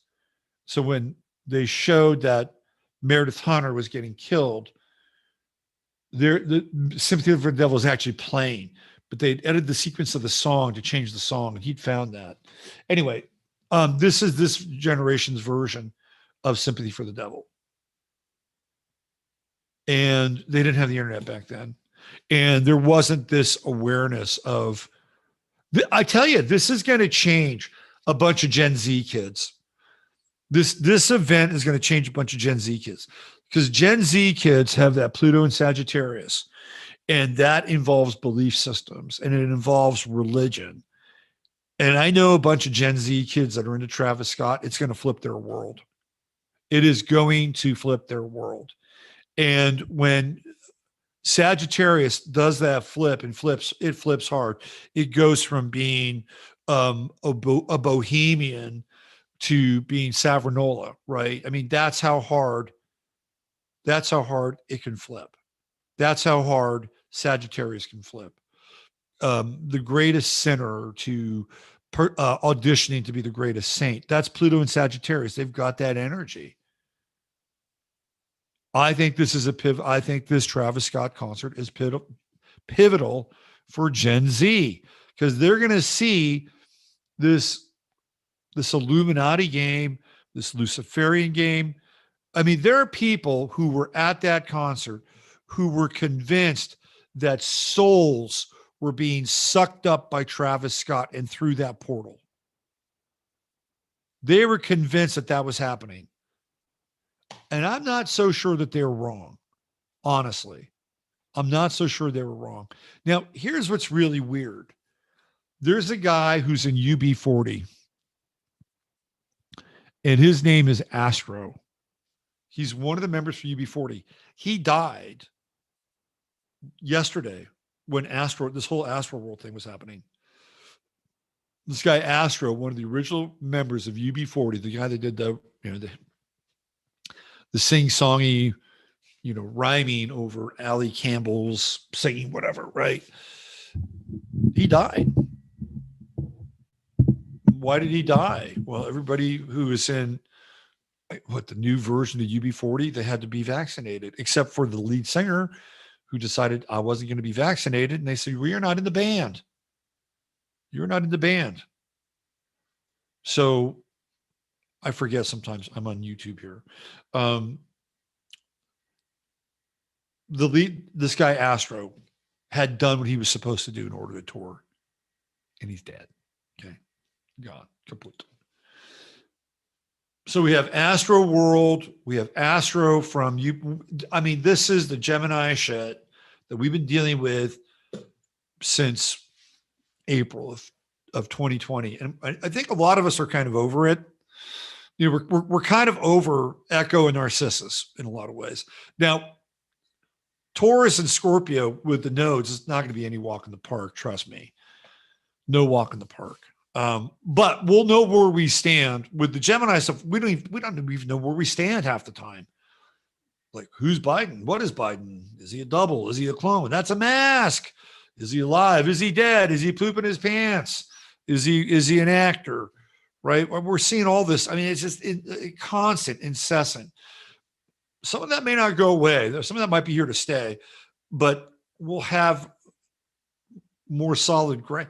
It's going to be ironic because the conditions of reality, I think, will be more tangible, even though the ground that we stand on may not be as solid because of the financial stuff that I think is coming down in 2022.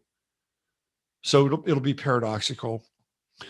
But the big thing with that chart with Travis Scott is what's going on behind his sun. Right? All that fiery furnace of Aries, squaring off against Neptune, squaring off against Uranus, disruptive and potentially even very, very manipulative with the Neptune squares. Uranus transiting the sun, cooked. I don't know how he comes back from it, unless of course he's got the devil's PR team. In which case, who knows? How many comebacks did Chris Brown make?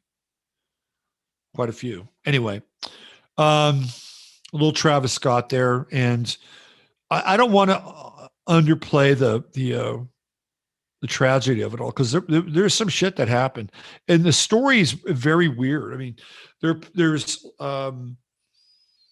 stories of somebody running around and injecting people with needles. So let's try to sort this out, because there were people that were suffering from cardiac arrest. That was going on there, and a lot of the people were young. It was a young crowd. So you had a bunch of young people suffering from cardiac arrest. And then there's another narrative where people are going around. And by the way, supposedly this is happening in like nightclubs in England. You have people that are getting shot up with these hypodermic needles, and who knows what's in them. Maybe it's a thing, a real thing. Maybe it's a cover for the real. I can't really. I have to speak through code here a little bit. But there's a narrative, there's a counter narrative, and a sub narrative that's taking place. Just try to move through the fog here. It's not easy, but that's some of the information that's coming out around Astro World. Apparently, there were people that were overdosing on fentanyl. Apparently, there were people that were overdosing on bad acid. Where did we hear the bad acid from? We heard it at Altamont with the Stones. It's a kind of this weird regurgitation of Altamont with this, very strange. Very, very, and if I looked into it, I bet you I could probably find at least one connecting thread from the Travis Scott Astroworld to Altamont. But I would say he's done. You don't come back from something like that. And it's not because the press will give him a lot of latitude and a lot of leeway. It's because his fans won't. Like I think he's done. All right. I want to make a transition here because of something that Prince Charles said this week, which was very troubling in a lot of ways. And let me see if I can find it. It is a really... Oh, with Twitter, I always lose people. I get to around 150 and I lose a bunch of people. And then I get a few more people. I can't seem to get above 180. Not that I care. I don't give a shit. But it seemed like 850 is right around where we're at there. Let's see. I'm going to find this thing here.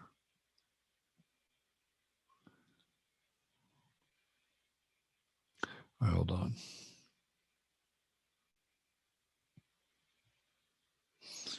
There we go. Let's hear what Prince Charles has to say.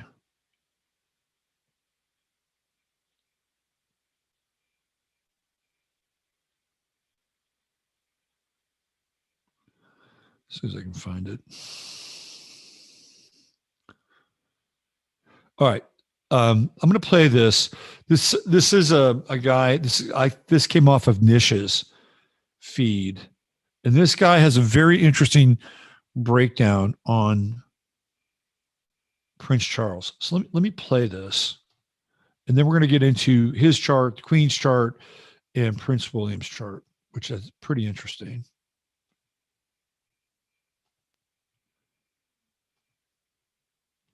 All right, so let's it's 2 minutes 20 seconds. It's really good.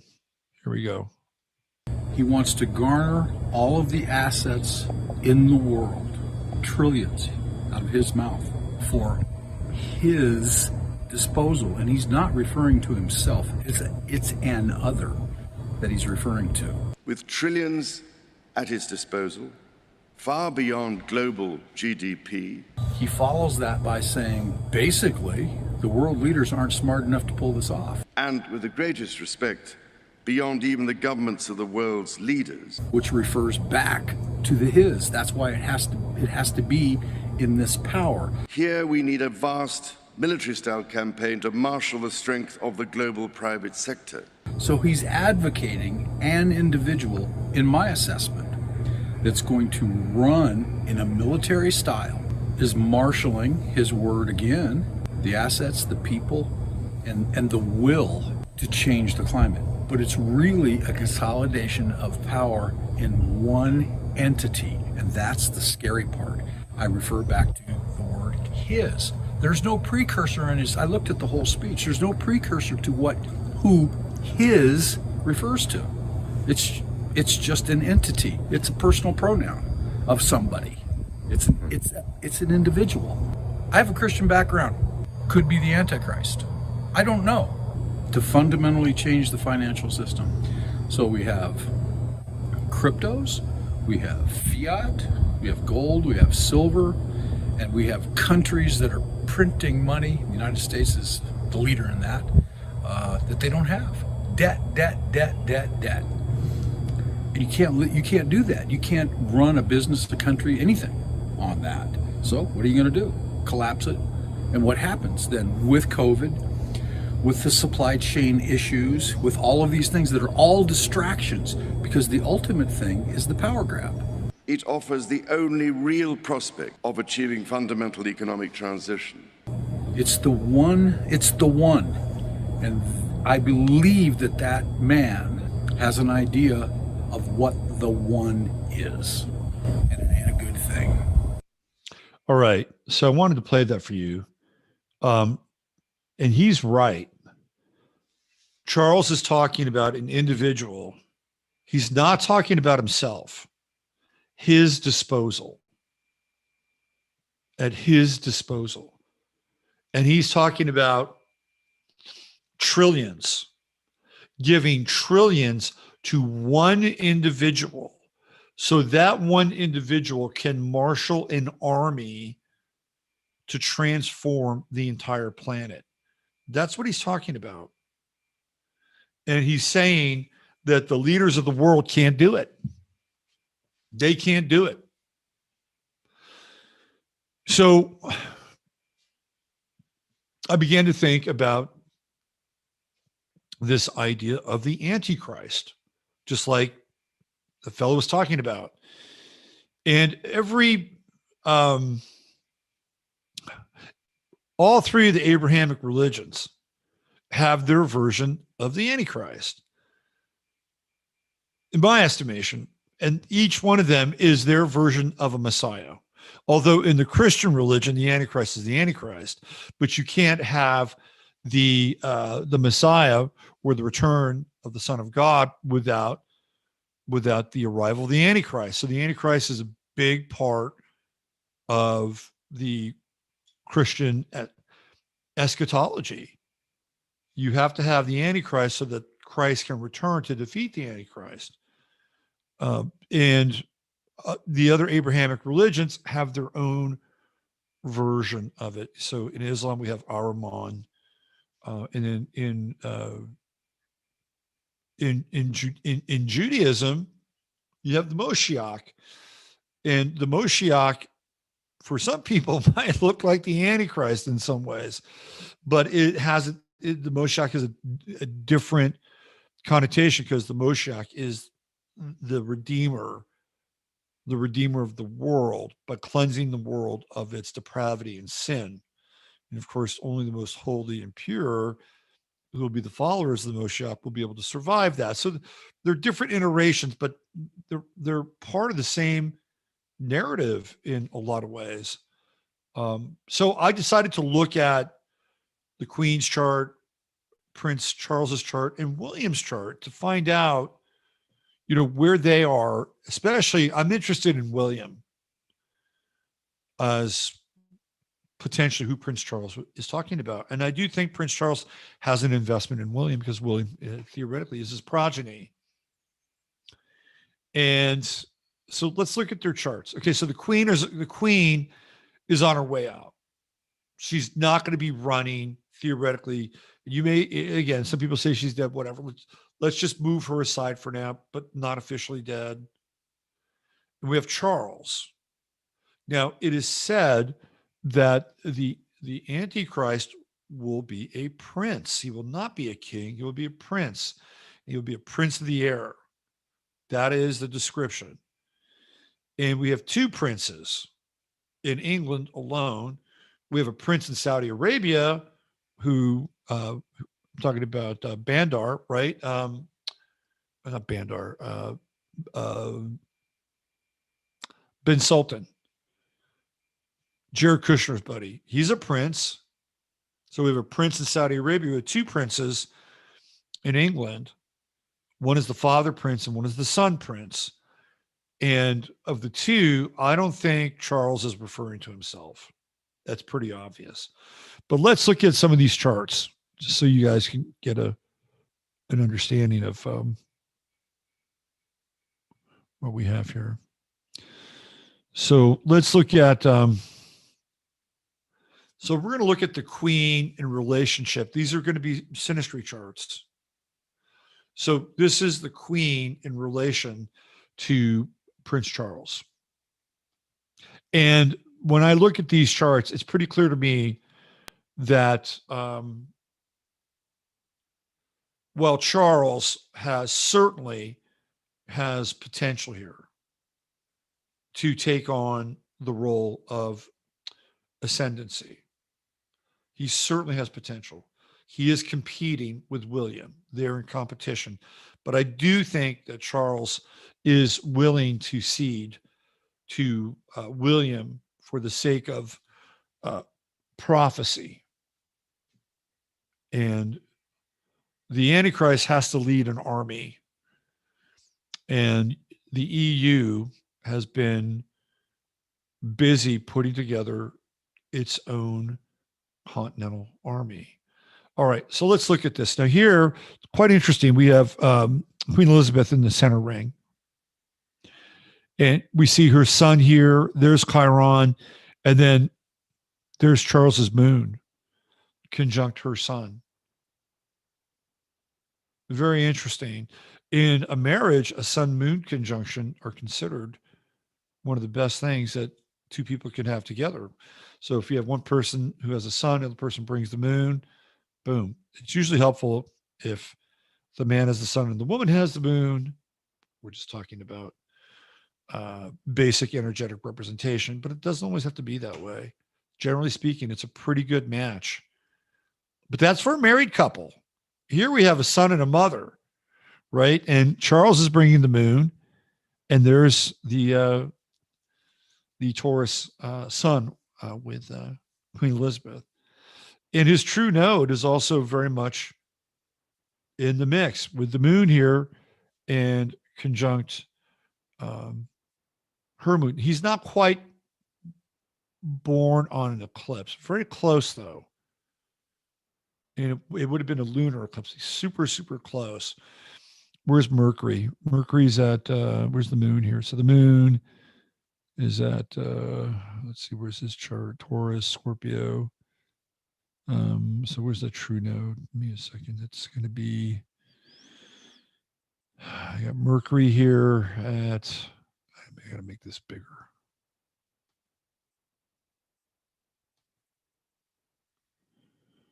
right. So he's got Mercury at 6. And that true node is going to be at south node, rather. Taurus. So south node is going to be in Scorpio at 4, and his sun is at 22. So he's really close to being born on a lunar eclipse.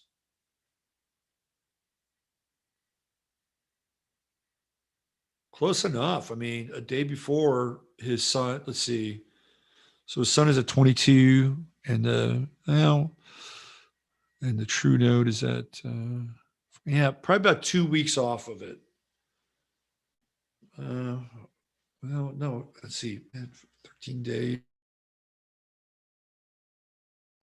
Born on a lunar eclipse.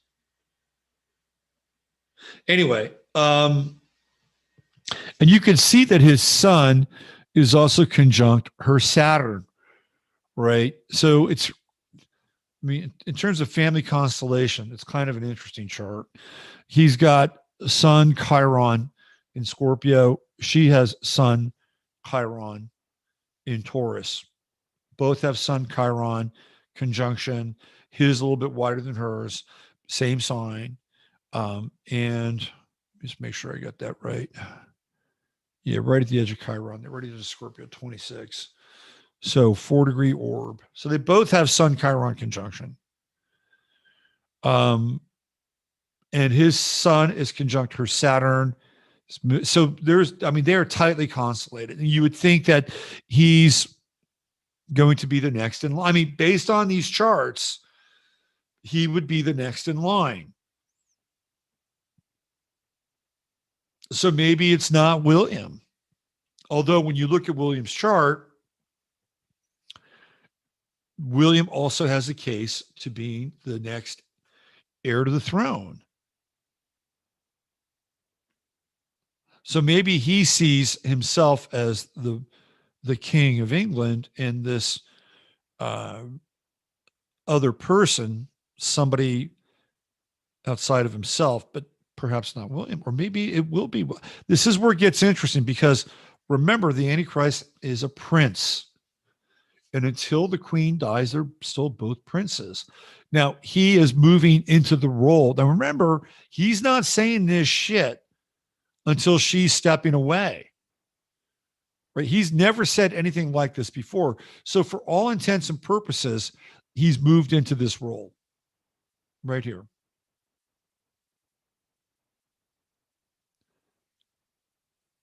Is he going to be the person that will, number one, be the king?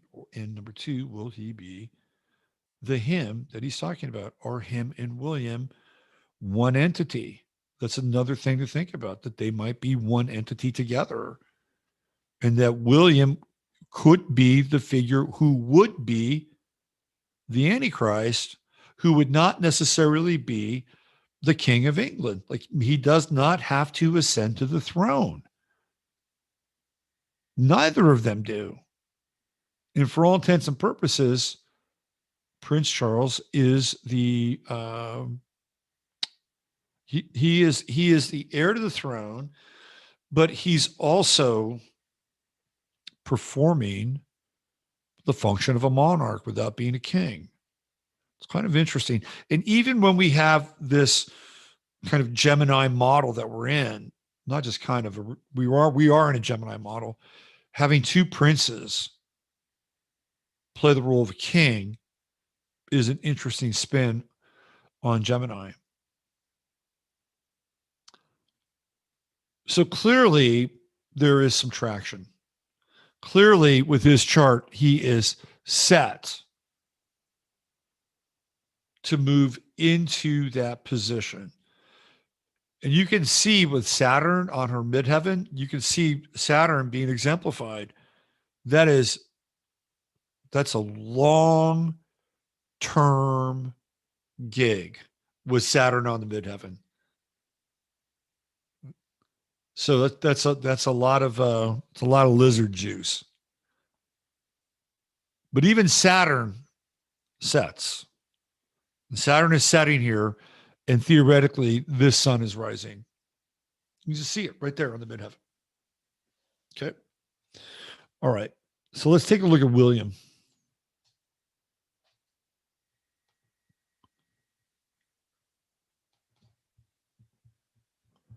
All right, that's the queen. We got her. Oh, look who's here. It's the Astro Cat. It's a good thing you didn't die last night because of Astro World. By the way, there will be, I'm going to let you in on something here. We're going to have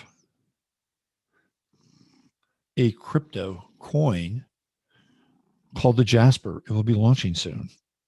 I'm not shitting you. It's going to happen.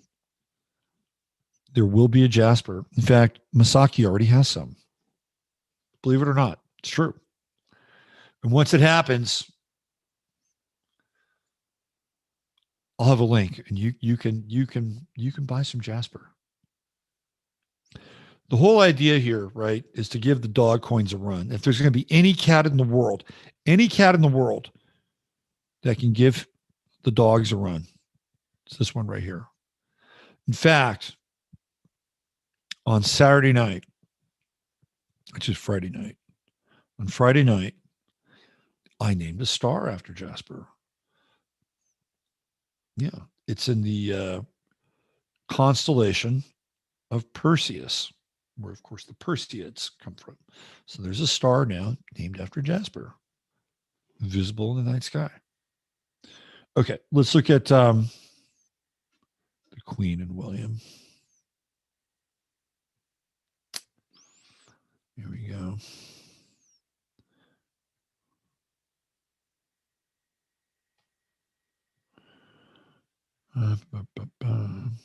Charles, Queen.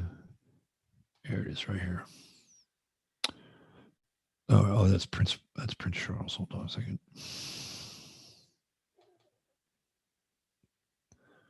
It's Prince William. It's the Queenie. Process of elimination here. Ah, yes, there's Prince William. Okay, so here's their chart. It's a very interesting chart and quite connected, but connected in a different way than Charles and the Queen. So first of all, we have the nodes. His node and her node are in conjunction with one another, and that's significant.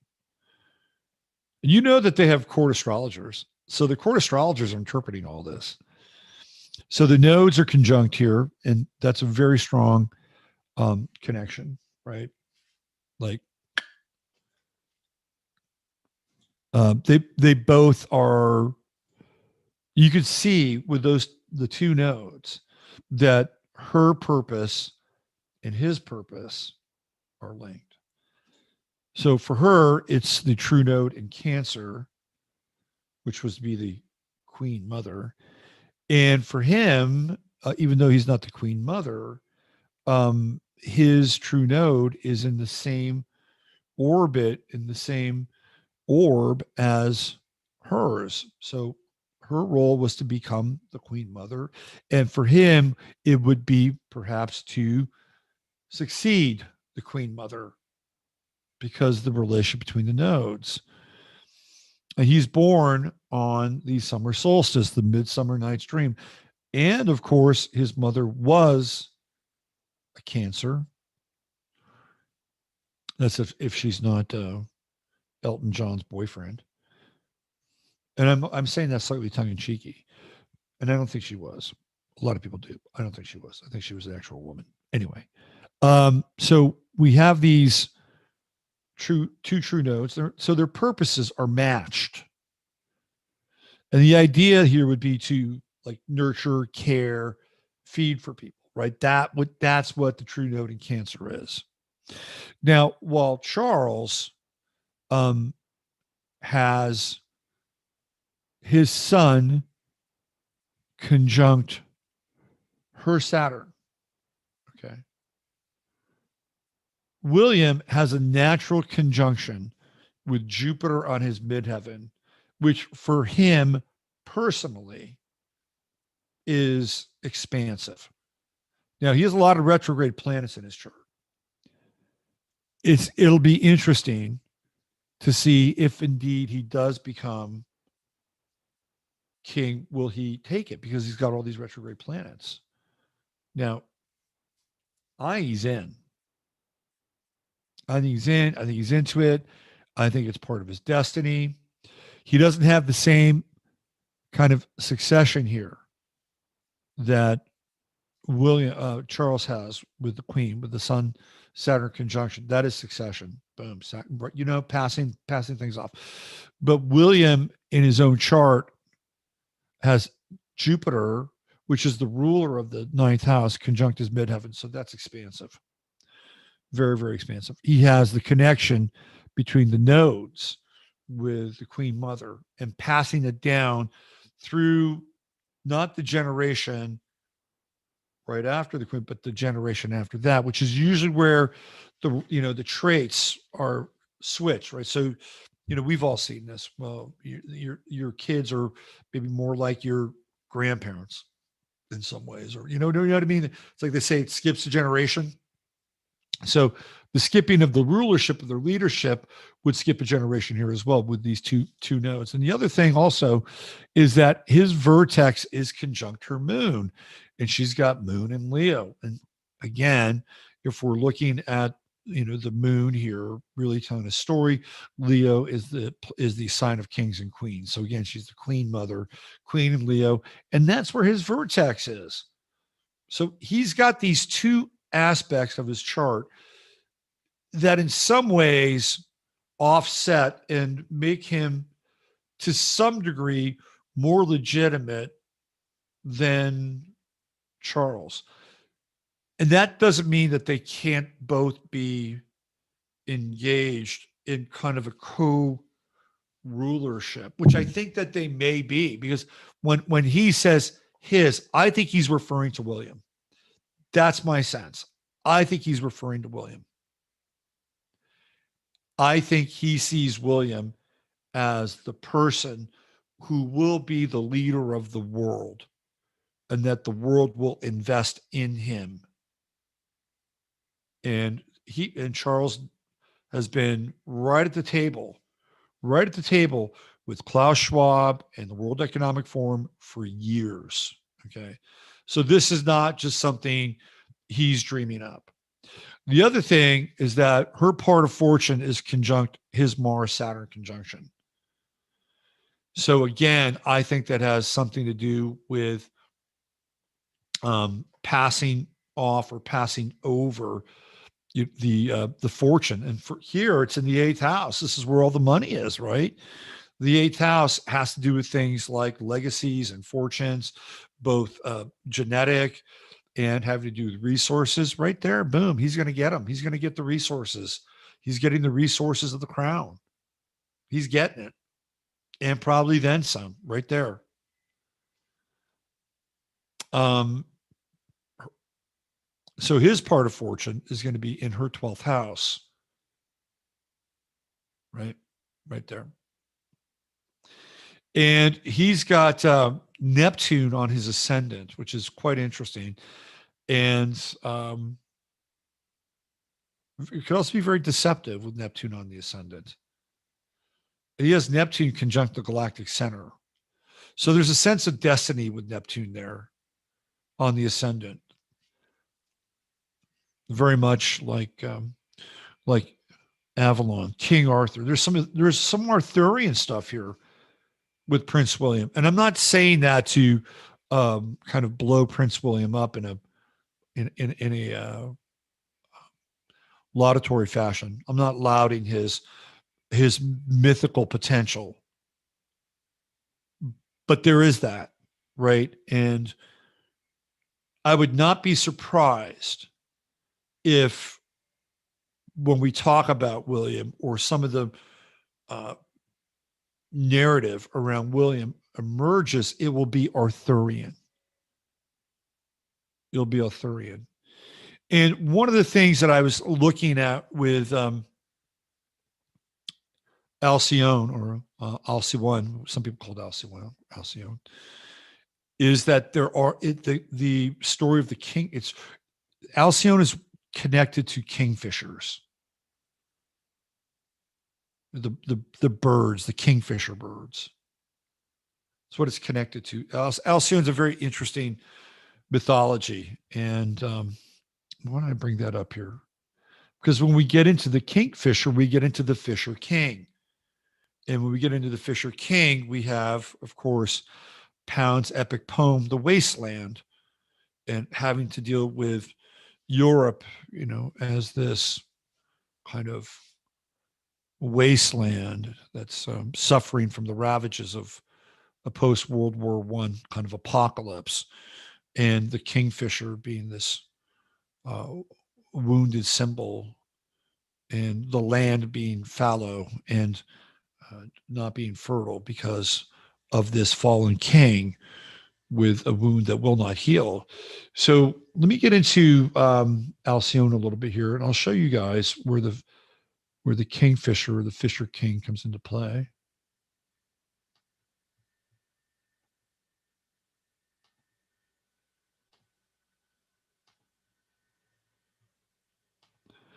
So it's the story of Alcyone and Ceyx. We also get the word Halcyon from Alcyone, which is interesting. And they were a wife and a husband who incurred the wrath of Zeus. Alcyone was the daughter of King Aeolus of Aeolia, either by Anarte or Aegiale. She was a Thessalian princess and later queen of Trachis. Ceyx was the son of Eosphorus, often translated as Lucifer. So Ceyx is Lucifer's kid. Eosphorus is also very much related to the word phosphorus. We get phosphorus flashes of light, right? Very interesting. Alcyone and Ceyx married and were very happy together in Trachis. According to Pseudo Apollodorus's account, they often sacrilegiously called each other Zeus and Hera. So they were role playing as gods. They were doing cosplay as gods. This angered Zeus.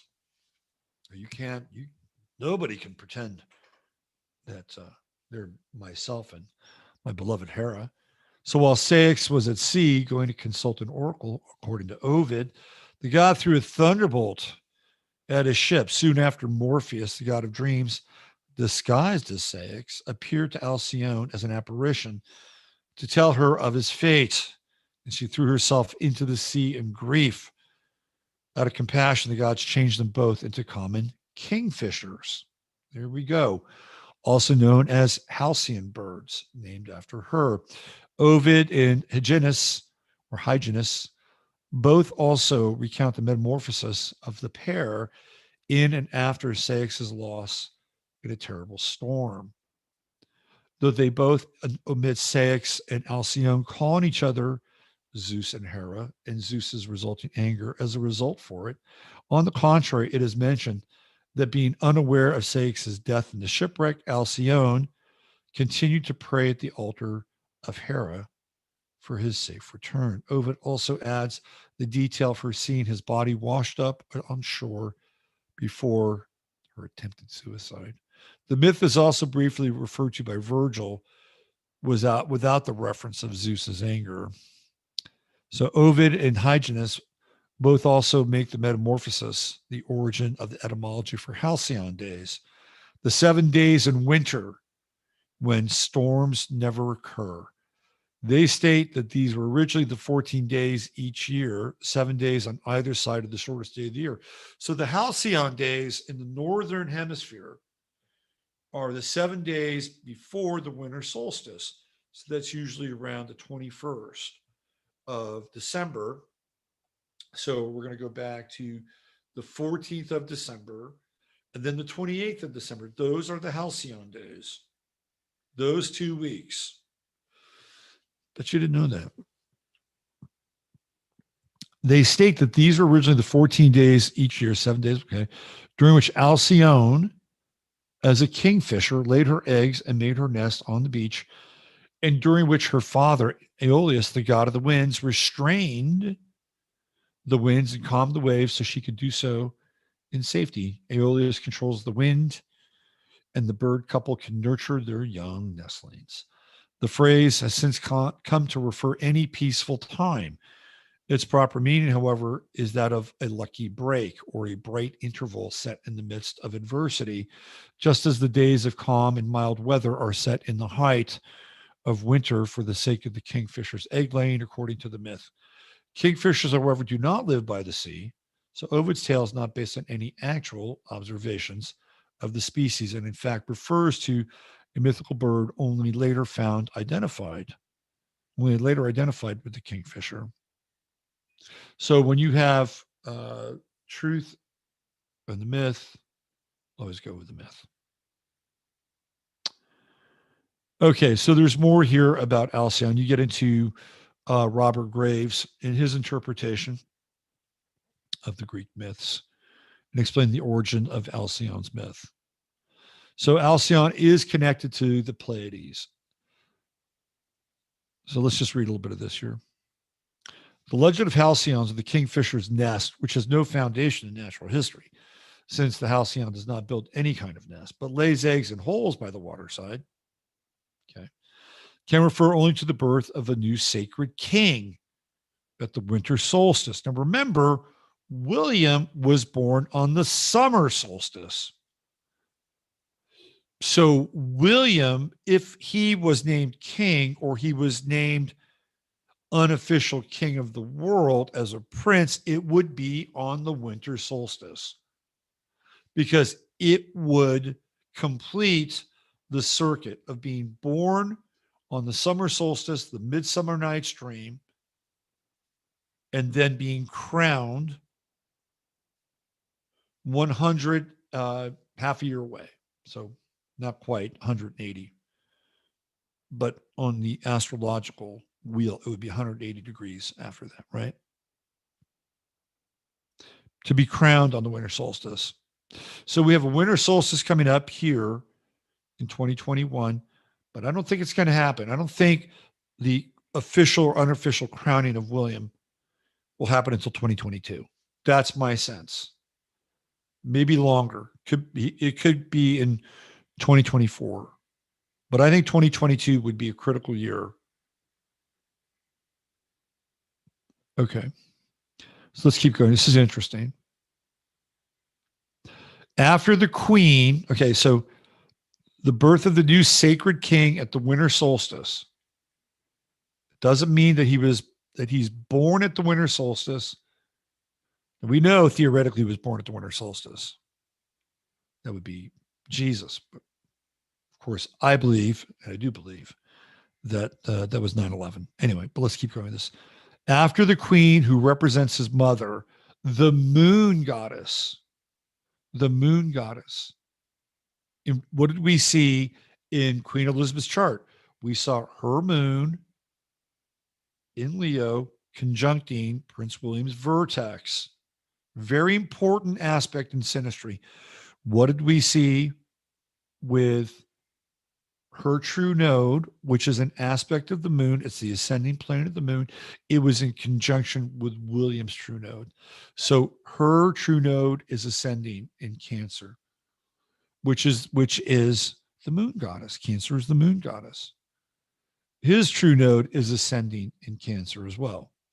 Has conveyed the old king's corpse to a sepulchral island, but because the winter solstice doesn't always coincide with the same phase of the moon every year, must be understood as every great year, or one of 100 lunations, in the last of which solar and lunar time were roughly synchronized, and the sacred king's term has ended. That's very interesting.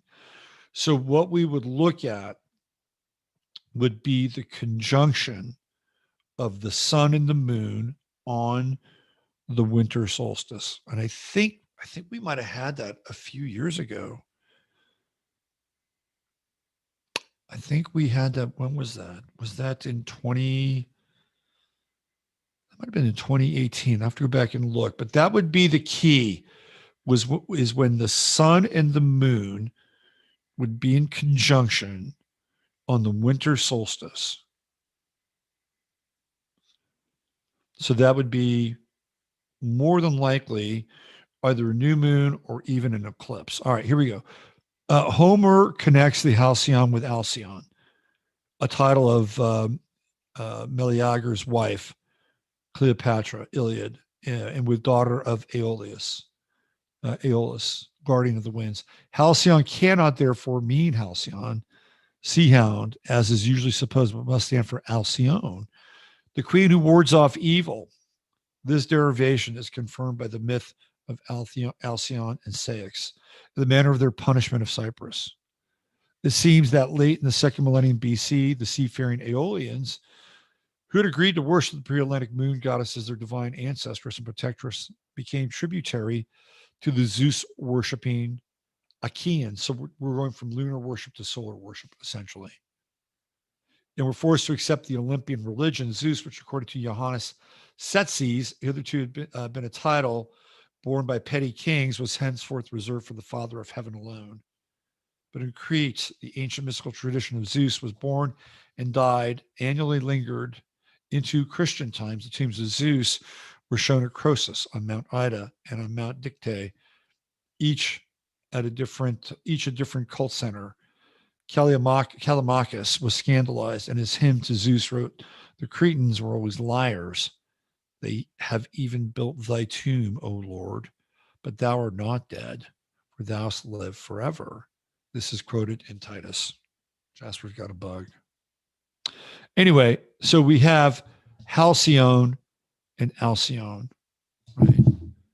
And Alcyone being the great central sun of the Pleiades. And the return of the king would be the kingfisher.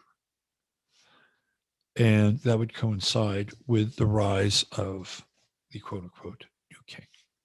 Okay. Do we have any kingfisher kinds of aspects inside of Prince William's chart? Because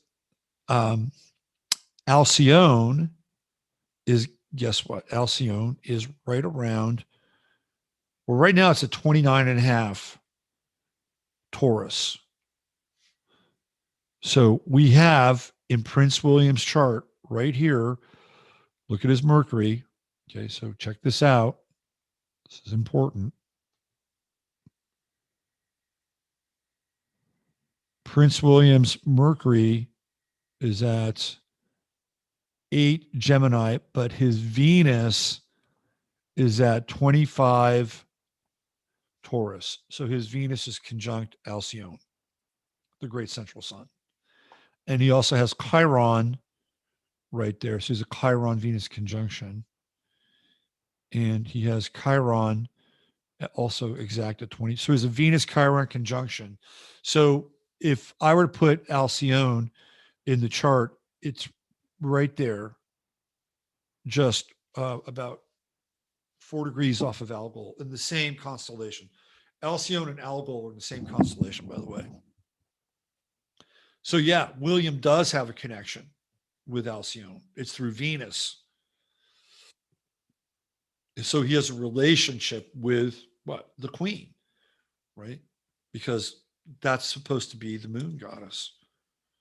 And this is where the Fisher King, where the two kingfishers originate through mythology.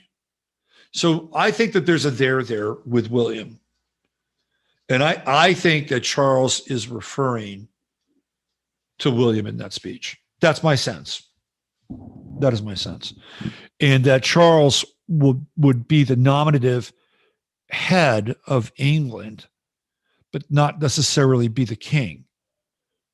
Because he won't be unless the queen has to die. And the queen will live to be fucking 100 years old. I mean, easily. I mean, she's got Saturn and freaking, what is that, Scorpio? Got her queenie. So, she, 2026, she could live to be 100 easily. Her mother lived past 100. Why shouldn't she? Margaret Thatcher lived into her 90s, I think, if I'm not mistaken. Margaret Thatcher was like, what, 91 or something like that when she died? She was old. Her and the Queen were kind of contemporaries, ironically enough.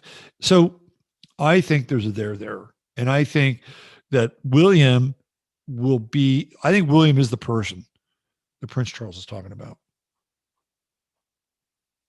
And that Prince Charles could be the nominative head of England while his mother is still alive. But William is the prince of the world. That's my sense. So keep your eyes around keep your eyes out for the winter solstice. There's going to be a winter solstice that'll be significant, and that's when the new king will be crowned. The new kingfisher. The kingfisher will resume his role and retake the throne. So let's just check this out. Let's move ahead a little bit. I want to see what's going on with this coming. Let's go into 2022. So in December of 2022, let's look at that solstice.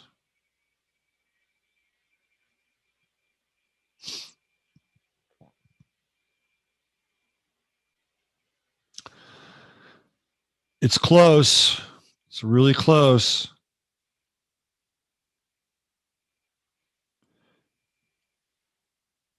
But no cigar.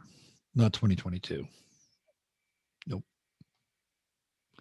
Let's look at 2024. It's very close, but not close enough. Not close enough for these kinds of transitions. Where were we in 2019?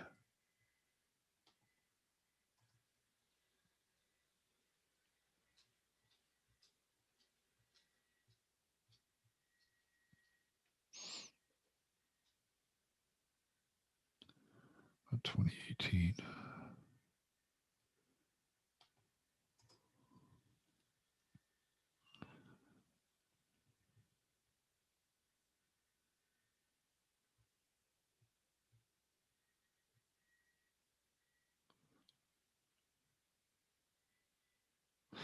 Yep. So we're very close in 2022.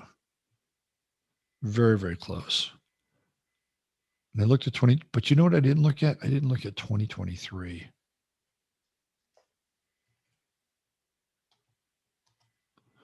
Let me look at 2023. When 2022 to 2024.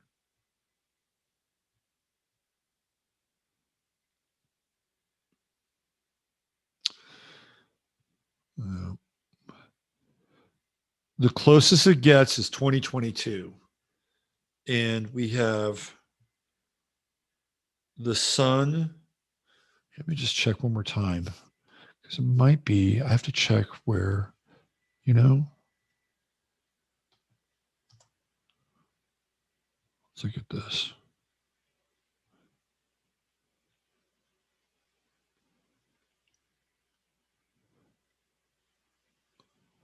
So on the 23rd, and this is interesting. So on the 23rd, which is one day off of the winter solstice, which would be on the 22nd, there will be a conjunction of the sun and the moon in Capricorn, and it will be the new moon. That would be on the 23rd in 2022. And that's pretty damn close. And if you look at the moon will go through the galactic center at that time, which means it will conjunct William's Neptune on his ascendant in his chart. And then it goes into conjunction on the new moon with just one day after the solstice. It's pretty darn close. Pretty close. Probably close enough to give somebody title and power. So that would be a year from this this solstice, this winter solstice. I think he's talking about William. That's what I think. Because when you look at those two charts together with the Queen and William, that succession and the two princes being operative at the same time. One is the nominal head and the other being potentially the prince of the world. And I'm not sure in the song, but when he talks about that, he's not talking about himself. And if he has an investment in this idea of hierarchy, bloodline, then it's going to be his son. It will be his son. Okay. I wanted to look at this eclipse here before we sign off tonight. I want to look at this eclipse that's coming up for the United States. I think it's pretty significant. So let's take a phase. You coming back again? You're going to see, you're going to do your curtain call for your fans. Are you going to be right up there with the dog coins? Huh? Are you going to be right up there with the dog coins? Will you be the first cat that will break through? I think you will. I think you will. I think this is your year. This is your year. You're about to become a meme, a global meme. How many cats do you know on the internet that do this? That do this? I see a lot of. I've seen people with cats come on the show. I love the Crimmies. Every now and then, Genghis will make an appearance. I'm sure if I met Genghis, he's a very nice cat. But Jasper is a fucking ham. Okay, he's a ham. I used to watch Nathan Stoltman. Poor guy, his cat died. His cat was always laying down doing nothing. And he used to sell mugs and shirts around this cat. Anyway, all right. So we got an eclipse coming up. It's a partial eclipse, and it's on December 4th, and it's happening right on the ascendant of the United States' chart. Like that's, I mean, this is potentially a pretty intense conjunction, or I'm sorry, eclipse.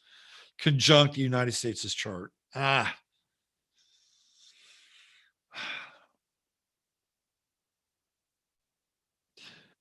normally I'm kind of, I play center field with eclipses because I've seen eclipses really impact people. I've seen eclipses not impact people, like really major. I have a friend who had that eclipse in 2017 happen right on her sun. And I have to say, and I love her, and I really haven't told her this, but in all honesty, her life became more difficult after that eclipse. Looking back on it in retrospective, her life got more difficult. I'm not sure I want to share the grimy details, but I'll share one. She got involved with somebody who tried to poison her. That's just one detail. And that was probably maybe a year and a half after that eclipse. But sometimes these eclipse energies can be that powerful. And she really has had to work through some material since that eclipse. I've seen other people with eclipses. Doesn't happen. And I've told the story before where there was a friend of mine, client, Leo rising, Pluto conjunct the ascendant. The Great American Eclipse happened right on her ascendant. Nothing happened to her. Well, why? Well, because, she'd gone through a lot of shit in her life. She was a drug addict, had a family, was a producer for, local TV station, network affiliate, and lost it all. And that was way before the eclipse. So when that eclipse happened, it was like, I've been through everything. Eclipse, schlips, right? I mean, but I also think that there was probably some divine kind of will or protection, grace, I would say. She had already been through hell. So an eclipse on the ascendant, I think that there's, bigger forces at play sometimes. And other times you're dealing with the fucking energies. So here we have Sun, Mercury, Moon right there. You can see the eclipse action. It's happening right there. Bang. And it's happening right on the ascendant of the United States chart. And, what does it mean? I think we're going to be dealing with problems. Anything that's related to anything overseas, trade, all the embargo shit. I mean, so right there, we're coming into Christmas season. There's going to be shortages. I can tell you that right now. We're already experiencing them. Just wait till this time. Kamala Harris told y'all, you better start shopping. She knows. She's telling you. You can see it there. Issues with other countries. This is a challenging time for the United States. It feels to me like the world, the opinion of the world is turning away, and they're really trying to sculpt this and cultivate it. It's turning away from the United States. It's looking towards other places, whatever those other places are, the globe, the UN, the EU, China, who the fuck knows? But it's not here. It's not here. And the relationships with trade, Mercury and Sagittarius, it's trade. Very murky, very, very murky. Something happens around this eclipse that is, it's a game changer. So the eclipse energies are roughly a week and a half before and a week and a half after. So a week and a half after this, we got 11 days, 21st, boom. We're right in there with the winter solstice at that time. And the dark winter. This is dark winter territory. This is like the lights going out on the US chart. I mean, this is what an eclipse is. The lights go out, power goes down. It's not business as usual. See that? Just had a little thing there happen. And that's just what's going on the ascendant here, the US chart. There's other things. We got the Pluto return, the imminent Pluto return. That's happening. What do we have for Pluto? It's at, it'll be a precursor of the Pluto return. And there's Pluto at 25, direct. It's not retrograde. So by the time we get into late January, early February, 27, that's all part of this next period of time we're in, which, by the way, is inclusive of the Pluto return, these next 6 months. So, this is going to be intense. I don't think I've ever seen an eclipse happen right on the US ascendant since I've been doing astrology. It's noteworthy. I tell you what I'm going to do. I'm going to go back and I'm going to look next week. When I come back on next week, I'll look at, see if I can track down other periods where there's been an eclipse on the US ascendant. In my history as an astrologer, since I've been doing this since intensely, by the way, since 2008. So 11 years now. So it was 2008 and 2018 is 10. So 13 years. I've been doing this for 13 years now. I don't think I've seen an eclipse right on the US ascendant. So we'll check back in next week, and I'll try to look at some historical eclipses. But this, to me, this is dark. This is like the lights going out. This is the power going out. This is turning away from the country from abroad. That's what it feels like.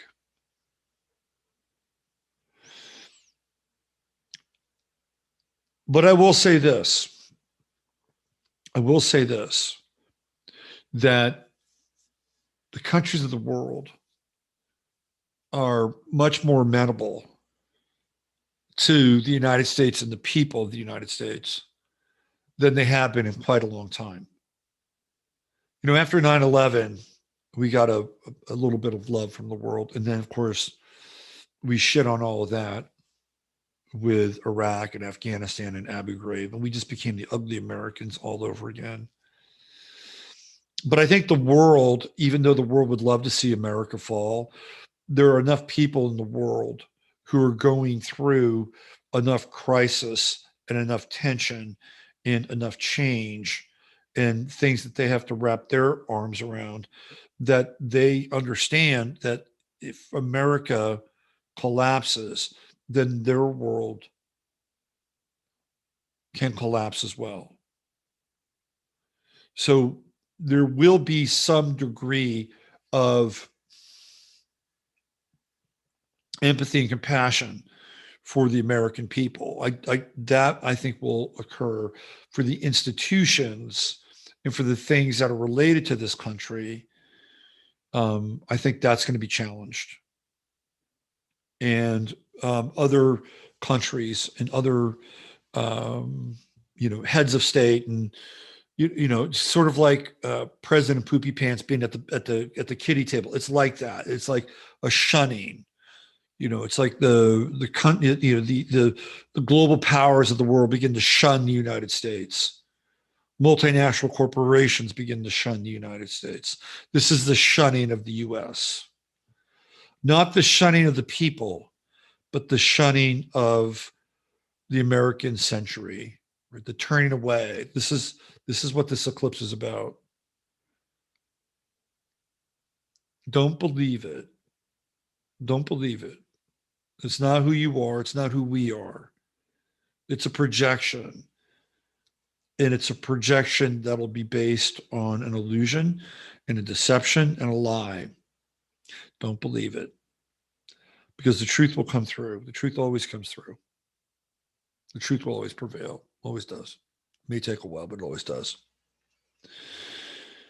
Okay. I think I'm out of here for the night. Thanks for being here. And thanks for being a part of tonight's show. We covered a lot of ground, obviously. Started off with a little Travis Scott, some Astro World, and weaved our way through that. And we spent some time with Prince William and Prince Charles and the Queen. I think it's a very interesting topic of conversation, in part that really relates to where things are going as a planet, where they're going as a planet. There's a plan. They got a plan, and they got a man for the plan. And that's what King Charles is absolutely saying. And of course, our most recent stop at the eclipse coming on December 4th of this year. In the meantime, let's go all the way back to the beginning of the show. Remember, we have that Mercury-Mars sextile into Moon Venus. So the next few days, there's an easy flow, an easy energy to invest and make changes to get yourself through a more austere time. Okay. Take advantage of it for the next 3 days. Figure it out, figure out what you need, let it flow through you. Okay. All right. I'm out of here. Let me check in with you guys one more time.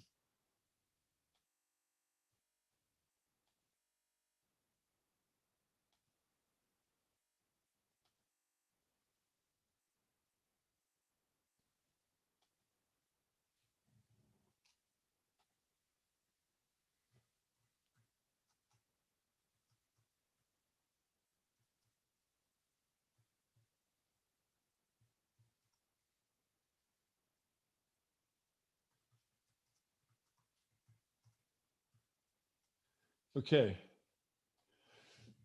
Use your head in order to discern what's real, your heart to say what's possible. We'll be back on the 15 Minutes of Flame side tomorrow. And you got to tune in on Tuesday. You have to tune in on Tuesday. If you want to figure out how to stay out of the carjack, you want to know how, Tuesday's the day, because we're going to walk you through it. We got somebody who did it and was successful. Don't always find that. There is a reason why and a how to do it. All right. Take good care. See you on Monday. We'll be back here